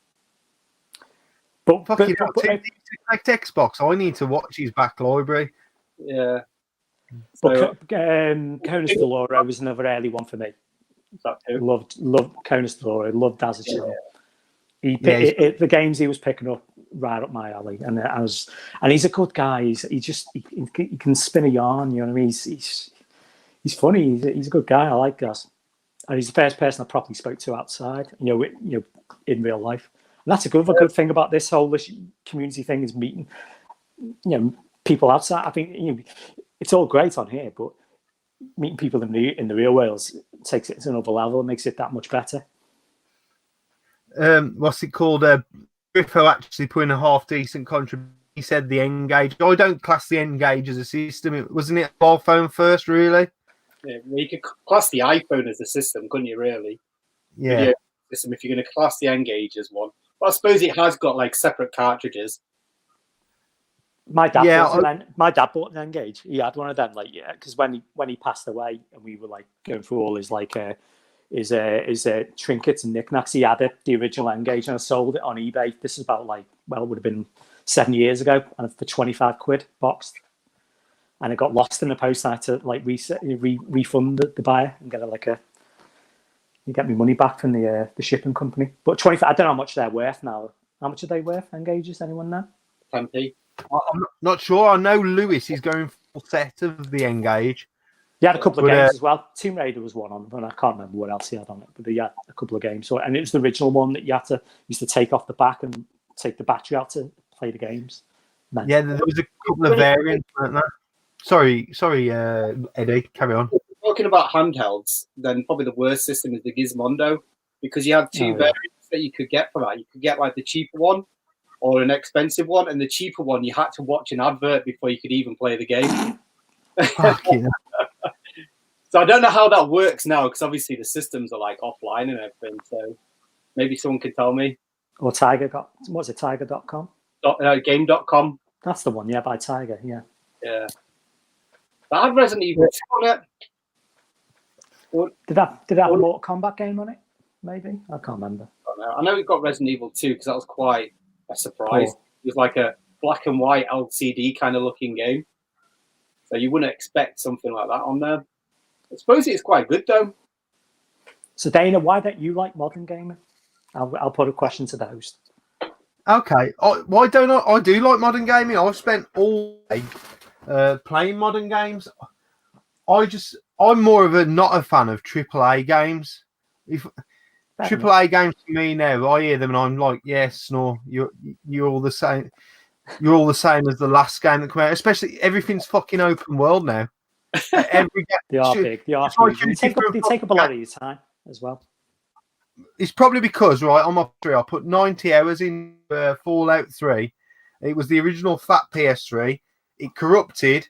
I took the fucking hard drive out and bought myself a Slim, and it corrupted the hard drive when I put it into the fucking PS3 Slim. And I just thought, I'm never putting that amount of hours into a game of fucking game for it to get wiped out like that. I don't think, even stuff like when I used to play Resident Evil 2 on the PlayStation 2, it was still quite a quick game. You could get through it in a reasonable time. Now, I imagine, Eddie, as you've said when we were in the pre-chat tonight, it's not a quick game anymore. It's more of a grind. Every game seems to have to be a grind now. You can't. With Resident Evil 2, you said you were playing it earlier. So Resident Evil 2 is awesome. With the remake one, and nowadays it's quite good because it's there's a lot more story added to it, which is I enjoy the story elements in the new games. It immerses you a lot more. But for me, it felt like I was playing Breath of the Wild again because as soon as I started using the knife, it just broke. And I was like, what the? I'm sure that never happened in the original game. It's like you say, you've got to start looking for things that you shouldn't have done before. There's no forward progress. You're just constantly looking for things. And I don't like that. Well, No. I'll still play it. It's quite a good game so far. Is there anything you're looking forward to, Eddie? What gaming coming out? A release that's coming out that you're looking forward to? Talking about grinds, yeah, probably that Cyberpunk 77. Is it? That looks good. 2097, is it? 2090, yeah. Numbers. We're terrible at numbers, yeah. aren't we? Danes has got rid of them. I've got rid of them because you lot all kept fucking on. But again, with modern gaming, I like playing competitive games. Like I don't like playing against the computer. So I do play a lot of not so much Call of Duty. I play your battle royale games because I prefer playing against someone that's got not a set rhythm of movements. Although I love shooters, when I'm playing stuff like your Call of Duties and your Fortnite, I play a lot of Fortnite. But I like the social side of it as well. Like I'm playing, I don't just go and play it on my own. I play if my mates are online. Yeah.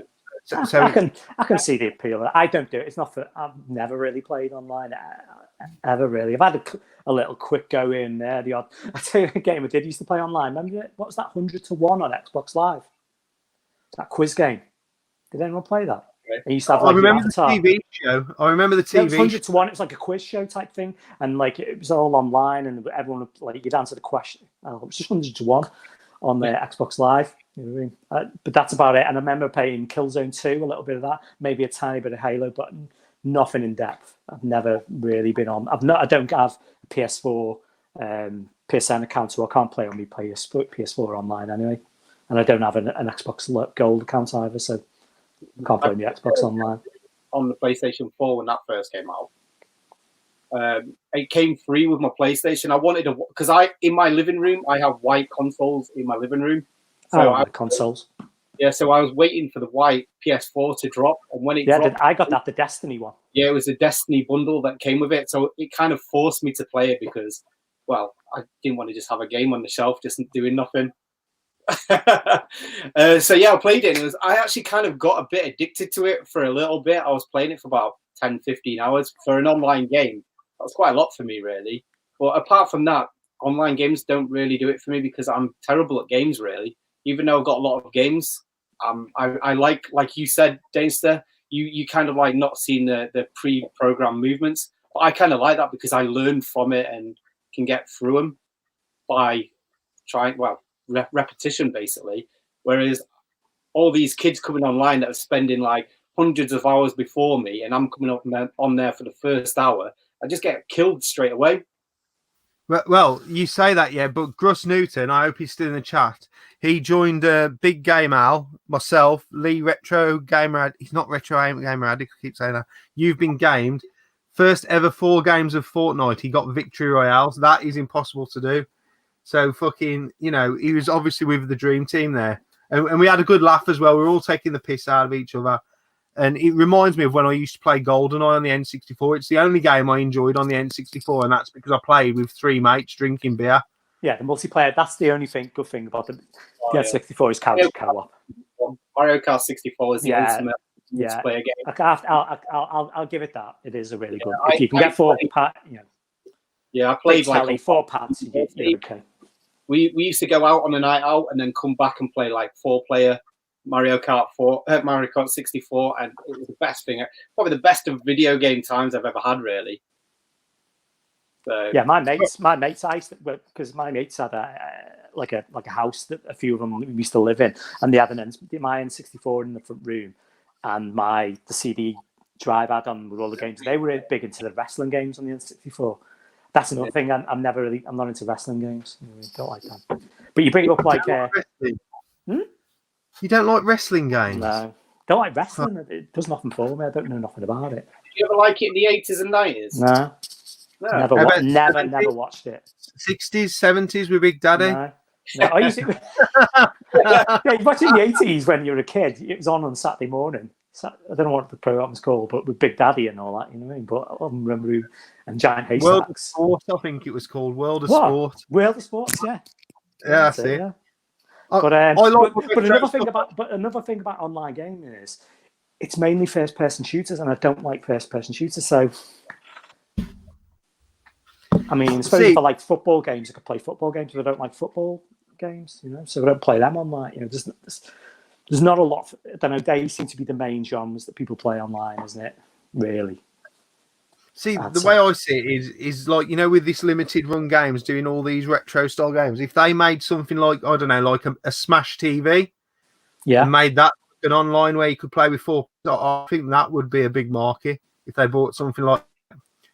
There is games similar to that, though. Really, is that? I don't know. I'm asking you guys. You guys, the experts on these sort of games. Is it Needhog or something like that? It's a bit like a 2D old school sort of like joust kind of game. I know the one you mean. I think you play with like fencing or something.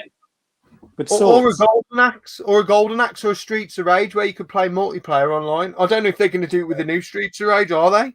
Do you know what? That Mega Drive collection, they missed out on having online gameplay with that. That would be amazing to play the 2-player games, like cross like from different houses and stuff. Be a bit more than £100 for the system then, though, wouldn't it?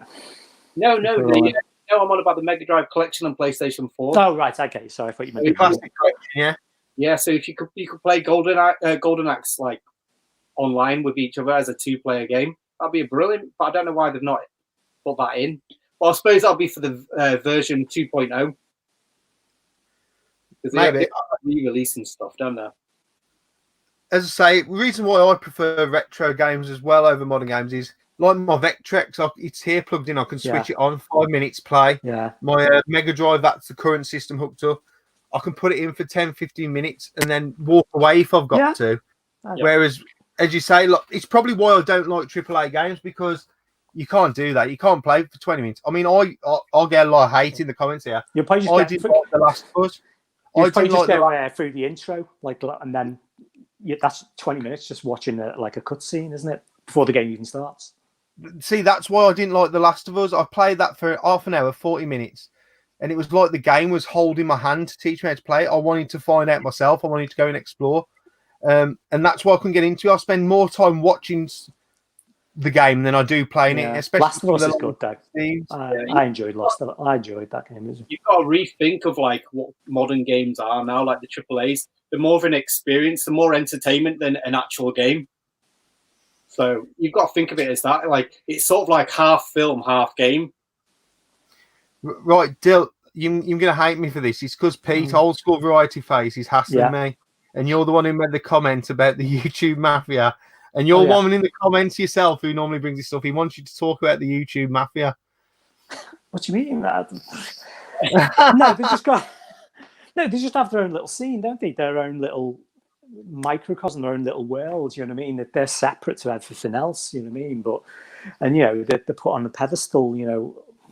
With these game events, especially the play ones, they get probably given throwing a bit of money to go and have to do their like little panels and stuff. But it's not for me. I don't really. I'm sub to their channels, some of them, but I don't really tend to watch them. Like I'm probably the only one I think, and Pete doesn't like him, is Nostalgia Nerd. He's probably the only one I think he's bearable, because I find his content quite interesting. He does a lot of micro computers and stuff, and I think it's sort of kind of interesting. You know what I mean? I'm not sub to top hat. You know what I mean? Nate Fletcher went more of a Nostalgia Nerd. I'm sub to the Kitten one, but I've never watched any of his videos. I've got to be honest. Just like I know what you're saying. Like, well, none of them have been in my stream, which I'm quite fucking happy about, if I'm honest. But they do stay in their own circles, and I always think when they have these panels and they have these fucking people talking, I want to know how they answer the questions, because I know 90% of their fucking videos are scripted. Whereas I think there's a lot of people who don't get a lot of recognition, who are much smaller channels, who have a lot better knowledge. That's my fucking opinion.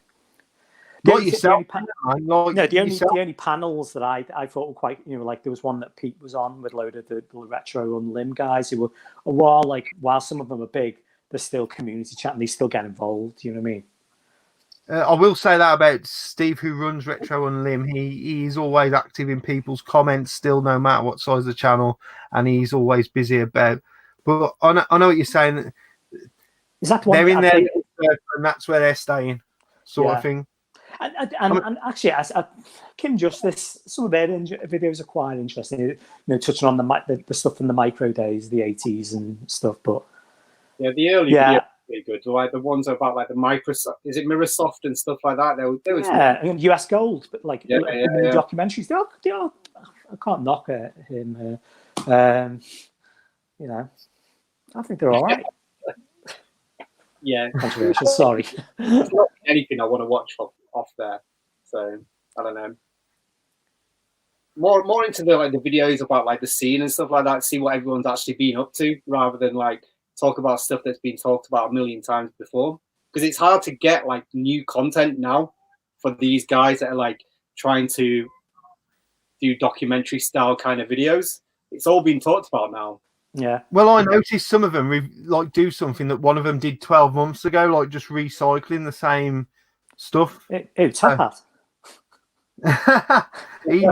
All he does is like videos on fighting games. You just go on internet, Google a load of facts, and just does a thing on fighting games, and they're rubbish. You know what I mean? They're all well cut and well edited and that, but they're not something I'm interested. He actually is. He done a video age ago where it was just him as his. Not the Top Hat persona, just him, whatever his name is. Is it Richard, is it? And it was tolerable. You know what? It was all right. If he was that I actually commented on that video. I commented on that video and I said to him, I said, why don't you that all the time? You'd be all right. Drop the act, you might have a few more people. I like people to be real, man. I don't get this whole putting on fucking I'm an actor or I'm someone else. Or there's a few who do stupid fucking voices. I'm not going to mention the one's name because he'll troll the fuck out of me if I mentioned his name. But I'm just like, just talk normal, man. I've got a little bit more respect for you if I can understand what you're fucking saying. But he used to do that show, didn't he? He used to do that show with his mate. He used to chat on a couch, Top Hat chat. I actually found that better than his main channel. It's all right. You know what I mean? They just bring up a topic and just chat about it for half an hour or 20 minutes, and it was all right. I'm glad he stopped doing it though, because I've kind of moved into that scene myself now. Yeah. Just want to bring something up. Say about modern games, and Eddie will agree with me on this one. There's so much retro modern games that you probably would have played, wouldn't look out of place on a console from 25 years ago, and they're made now with more sort of with modern tech and like Shovel Knight and stuff like that, and the Messenger. Yeah, it's basically what we thought modern gaming would look like back in the Mega Drive days, because we never thought it'd go 3D and look realistic. We just thought it was just going to be more detail on the 2D graphics and stuff. Well, I did anyway. I want to talk about, because we're going into the last 20 minutes now. I want to talk about this. And I wanted to talk about Japanese games. So I know you're both very passionate about that. So we'll let Eddie start first and talk why you like Japanese games. And obviously, I myself have got a fair few. Like, I've jumped on the Japanese. You probably got more than me. More Mega Drive games than I have, probably. I don't have that many. I've not got many Mega Drive. I've got a fair few Famicom, some of the better ones. But I want to know your two guys' impression on it. Start with Eddie. Well, I've played quite a lot of like retro games back in the day through like Trade-In and Blockbuster and stuff like that. So I've got like a lot of games I've already played. So why would I want to play them again and again and again? So with Japanese games, it's like it's learning about something new. So I'm enjoying like new stuff coming into my life. It's it's interesting to research about these games that we never got and then actually find them and like try and procure them and like get me. Have you got some trousers on there, Daystar? Yeah, I got shorts on. Sorry. I don't want to open another beer, but I want another drink. If you know what I'm saying.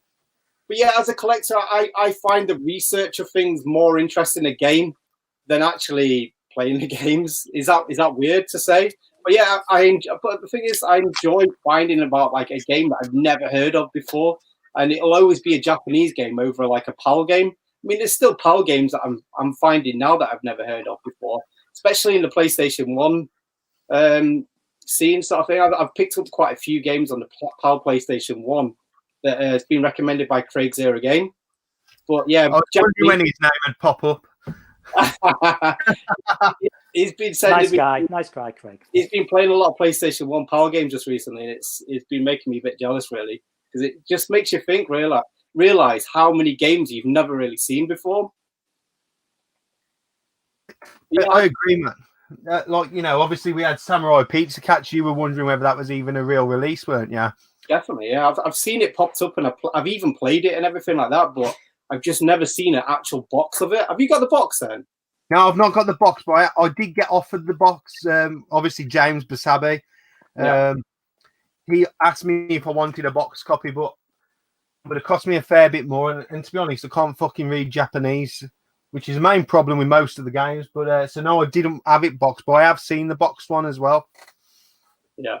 So, how about you, Dill? What's your passion? Because I know your big passion. Obviously, you've been to Japan, but did you have that passion before you went to the? Yeah. I mean, important games came to me when I got my Mega Drive back in 1990. Well, not important. I bought them from an in-sport store in the UK. But I've seen, there's probably people in the chat who have a certain age when you used to read the mags in the 80s, and all the cool games were the Japanese ones. There was something exotic about them that were just different to the ones that we got over here. And obviously back then, Japan was the focus of video games.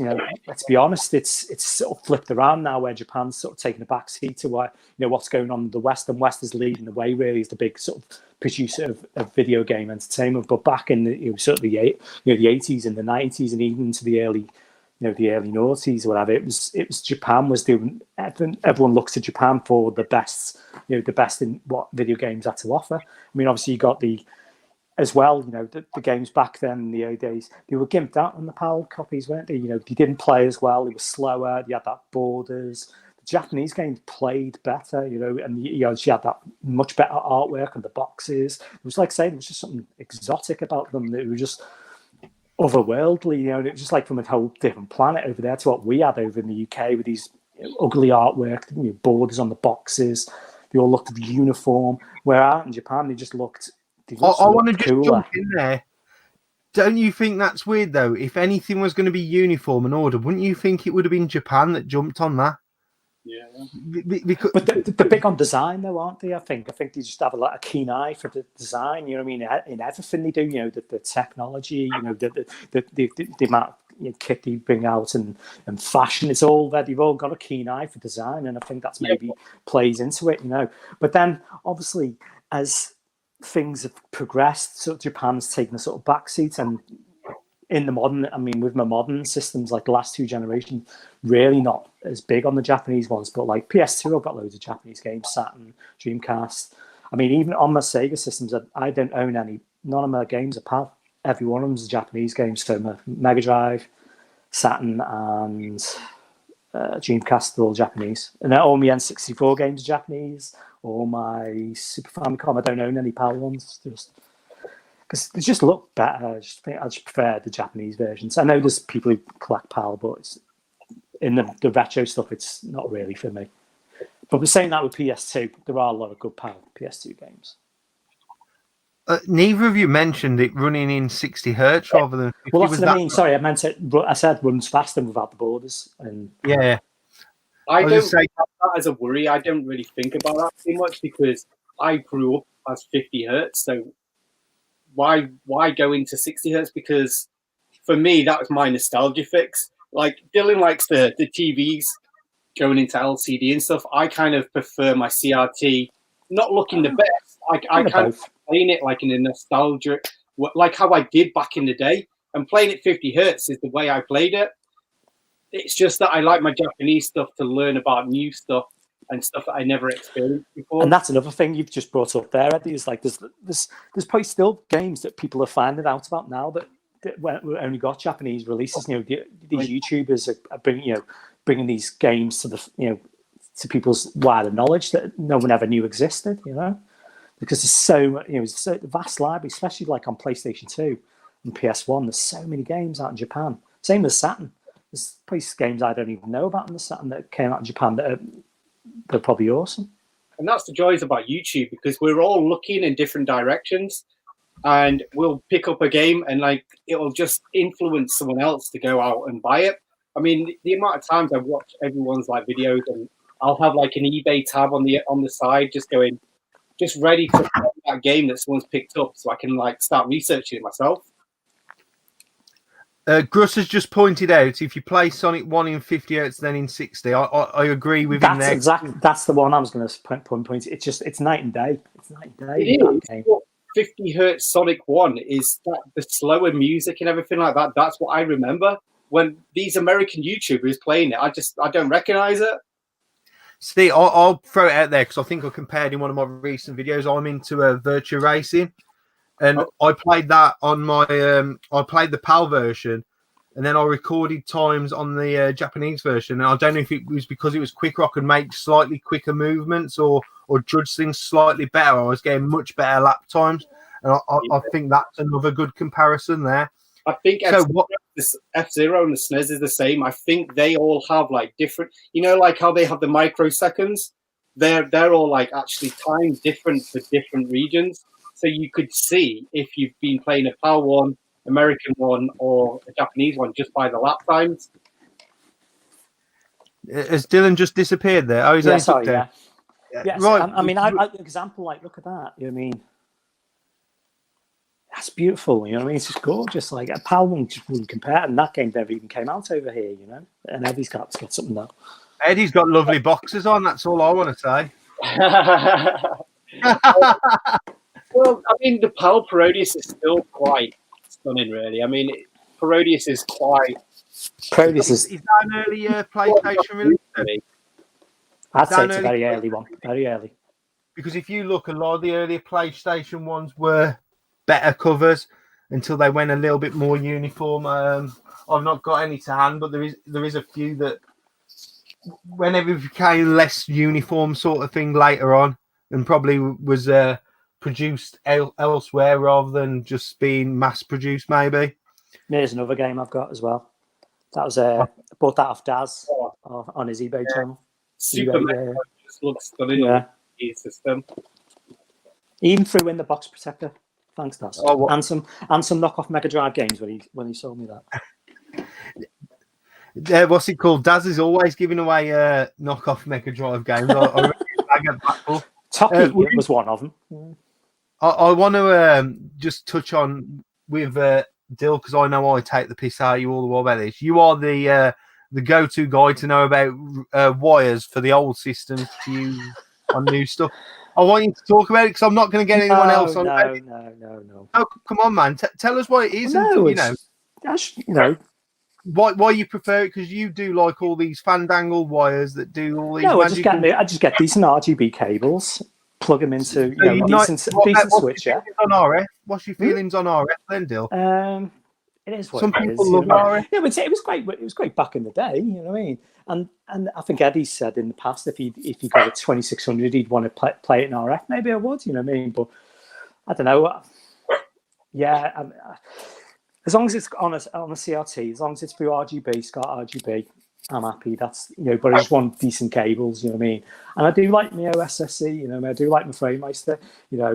Getting those. I mean, my flat panel TV is not that big, but I know Eddie's got like a 60-inch TV screen. Imagine like those retro consoles on that with real nice scan lines on.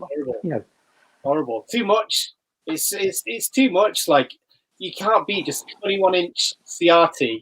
I mean, you don't need any more. It's the room, isn't it? Some people just haven't got the room, and if you haven't got the room, that's a decent option. Yeah. That's my opinion. You can have both. I've got both there. I've got CRT.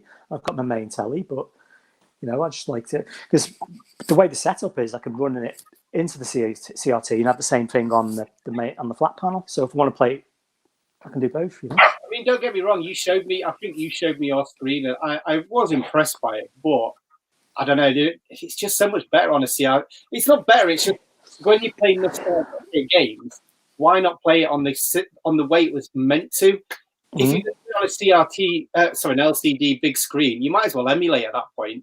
That's how I see it. I know we all have our own different ways of collecting and playing games, and no one's wrong or no one's right, because in the end of the day, it's all about playing the games, isn't it? Really. But saying that though, if you're a retro gamer, you have to have a CRT. it's the law, really, isn't it? You know, I mean, if you haven't got a CRT, why not? Or you can do what Cinny Steve does and play Xbox 360 games on CRT. That's even better. Just downgrade. Yeah, I'd like to do that. Yeah, that is. Yeah, that's pretty cool, actually. He's got that. He's got that gizmo that downgrades the thing from 480p to 240p on those cave shooters. It looks mint. That's the way you were played in the arcades, and I can understand why you would do that. I'm a complete noob, right, to this whole OSSC and this frame meister. I don't look at it because it doesn't appeal to me. So, can you explain to me and anyone else watching who might be a complete noob to me, what does it do then? What does it do, Dill? Well, right. So if you were to get your Sega Mega Drive with your SCART plug it into the back of your LCD telly, your flat panel, that TV would interpret the signal as 480i, and it'll just be a blurry mess. All the OSSC does is cleans up that image and makes it look as close to a CRT as possible. That's all it does. It just makes the picture look better, right? And you just plug it into the back of the telly. Yeah, but he doesn't know, because it makes every pixel crisp and clear. Whereas a CRT, it's not all crisp and clear. It's got them rounded edges, and that's how like the developers used to make the games. They used to use the flaws of the CRT to make the colors merge and whatever fancy stuff that they used to do. Yeah, but if you've not got a CRT, better on a CRT. Yeah, but if you've not got that, the OSCC is a good option, isn't it? You can get it's not that far off what a CRT looks like. You know, yeah, it's not the same, but it's pretty close. And if you've got a nice telly, a nice HD set, you know, you can upscale that to 480p or 720p or 1080p, and it looks mint. And that OSSC plays with no lag as well. Yeah, I mean, if I was to do the LCD thing, I would get an OSCC because I have seen it and it's quite impressive. It's a good piece of kit for people who need to use it. It just gets expensive. That's it. It is a bit of a rabbit hole. I'm not going to lie. You know, an a CRT TV into your setup. I mean, why wouldn't you do it? I mean, as everyone keeps popping up on the side here, Bang & Olufsen. Go for Bang & Olufsen. They don't take up much room. They are good. People see CRTs as this big, heavy thing, but a Bang & Olufsen, it's so light. Ask Mike. Oh, Mike and the Beast. We should have bought that up when he was on the stream. That's such a good story. An amazing story. That is amazing. Horatio Van Basten has got a frame meister and never took it out the box. What's the difference between the frame meister and an OSSC then? The frame meister upscales where the OSSC is a line doubler. Again, what's the difference? Yeah. So, I'm humouring him then. I was thinking, I hope everyone in the comments knows. OSSC does is doubles the line, so it just stretches it. That's what basically the frame meister is an upscaler. The OSSC is a line doubler. They are the different bits of tech. Is this true? Now says can't do light gun games without a CRT. Got to have a nice CRT. Does the frame meister or anything? Does that not do anything to help that along? That's just about Bang & Olufsen's. I've not that myself. BioVision, is that a Bang & Olufsen model? Yeah, I had one of those. I had the one with the point. It was on the stand. He had a motorized stand. He had pointy speakers. Lovely bit of kit. Eddie, tell that story when me and you went to get that CRT on the way in from Revival. So yeah, I used to have like what's it called, a PVM, and it used to have, because it was taken from like a security hut, it used to have like the date and the time like permanently etched into the top corner, which when you're playing it, it wasn't so bad, but when it was turned off, I used to get quite a lot of flack from quite a lot of people. So Cinny Steve. Telling me, yeah. So, well, not just him. You was Cinny Steve, the gaming snob. Yeah, that's it. Yeah. So told me go get a B&O, and I think Dylan found the B&O that I actually have in my room right now. I found it on eBay and said, "Oh, it's in Manchester. Should we go get it?" Yeah. So we went to Donny Market, and then on the way back we went to pick up this B&O together. And we went into this guy's room, and it was flipping amazing. It's amazing. You know how we have like floor to ceiling games. He had floor to ceiling like 70s TVs with the wooden trim on them. Yeah, he had old VCRs, like 1980s, 70s VCRs, stacks of them. He had these things that just sort of, I don't know what were the ones that had the wavy lines on? Like oscilloscope. The oscilloscopes, that's the one. Yeah. And he said basically he bought this B&O because he wanted to see what a modern TV looked like inside. He just bought it just to tinker with it. And once he's tinkered with it, he sold it on to me. So it's like, it's all been like refurbed. Recap and everything, yeah. And yeah, I got it for like 50 quid, or was it 45 quid? It was a bargain anyway. It was good. Refurbished TV. The only thing is it didn't have a remote.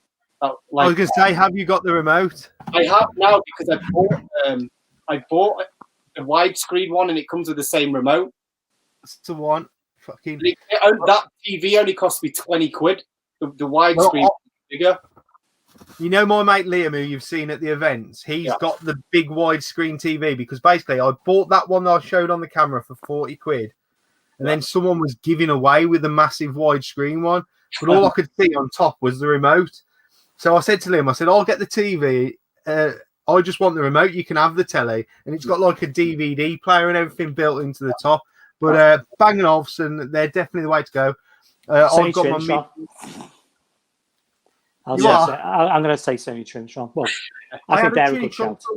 I don't like the Trinitron. It's too long, though. That's the only problem. They are big. They are quite at the back. But they're a decent alternative. But they're going up in value. They're really expensive on eBay now. I think the Bang & Olufsen's, without sounding a snob, I talked about these the other day. They were like $2,000 to $3,000 tellies. They're a little bit more stylish. Little bit more stylish, aren't they, to have in the collection? Well, they had like proper showrooms, don't they, Bang & Olufsen, with all the fancy phones. That phone that Graham Norton used to have on his talk show, that was a Bang & Olufsen phone. And the design of them is beautiful. You know, I can't knock that. But they're expensive. That looks fucking horrible. I mean, it's an all-in-one piece. It looks weird, to be honest. Is that second one you bought? Is it on the stand? The one on the motorized stand, yeah. Yeah. Itself is kind of like jutted forward. It just looks really bizarre, to be honest. But the picture itself just is beautiful. So you can't, and the sound, B&O TVs, the sound is just like always booming, and like it's got like a really nice bass like undertone to it. So yeah, it's round good TV. But like what Nath said, I mean, Nath Retro, like that is the big advantage of the CRTs. It is the light gun games. Let's be honest. That's a big draw. You know, you're never going to be able to. Well, not yet. Anyway, replicate that on the flat panels. You can do it with Wii and the PlayStation 3 Move. Yeah. I don't know why they didn't really continue with that with the PS4. But like I say, in the VR or whatever. Wii's got some amazing like gun games. You've got like the Gunblade and LA Machines. I've got that. Yeah, that's an amazing Sega shooter from the arcades. I think I put Sega Zombie onto that game. I mentioned it in the comments, and then he pulled it up in a video that he got that Sega. You're a bit of an influencer, Dylan. It has been said. Right, guys, that has absolutely flown, man. We've got like 3 minutes left. What I want to do is the same thing I've done every night is just send a message out to the audience. So Eddie, if you want to go out first. Just tell people to stay safe or tell them to wash their hands, whatever you want to do, a message for the community, because we've got 35 people in there. Wow. Well, it's a perfect time to play games, isn't it, really? So wash your hands, play your games, and stop buying games. Just keep playing them instead. Okay, I hope that applies to you as well. I hope that applies to you as well. Well, I can't afford anything else now. Practice what you preach, Eddie. I was going to say. How about you, Jill? Have you got a message for the community as well? Look after each other. You know, at the end of the day, I mean, use this as time as well. You know, call old friends that you haven't spoke to in a while. You know, everyone's locked up in the houses. You know, reach out to other people. You know, look out for your family. You know, what I mean, in these sort of times. You know, and just stay safe. You know, I don't say follow the rules. I mean, but you know, don't be a dick about it all. You know, just you know. But yeah, or you know, it doesn't have to be even playing games. You know, read some books, do something else. You know, learn something. I don't know. You know, learn a new cooking, do some baking. I don't know, anything like that. You know, no, it's time to work. You know, like I think Rob said last night, do stuff on your house. You know, do some painting. You know, some jobs you put off. You know, I hope my fucking missus ain't listening to this. Anyway, guys, it's been great having you both on, man. I'm just going to drop you both backstage, and I want to say thank you for being on. Thanks I appreciate it, Dana. I do. And thanks to everyone who subbed to my channel, by the way. I do appreciate everyone, and I do try and get to the comments as I can. Yeah, no worries, Stan. See you both. Take it easy. Cheers. Bye. Right, guys, thank you all, man. We've just peaked again at 36. Thank you all for tuning in. I believe Eddie and Dylan are two new guys to the community. They're both very knowledgeable, and I've really enjoyed having them on. Brilliant contrast to last night's stream. So I'm not on tomorrow. I'm having a day off. It's Sunday, man's day of rest. I'll be back on Monday. I've already got guests lined up for Monday and Tuesday. So we'll be live from lockdown then on Monday. And I just want to tell you all, it was that fucking bitch, Carol Baskin. She did feed her husband to the tiger back in 97. Take it easy.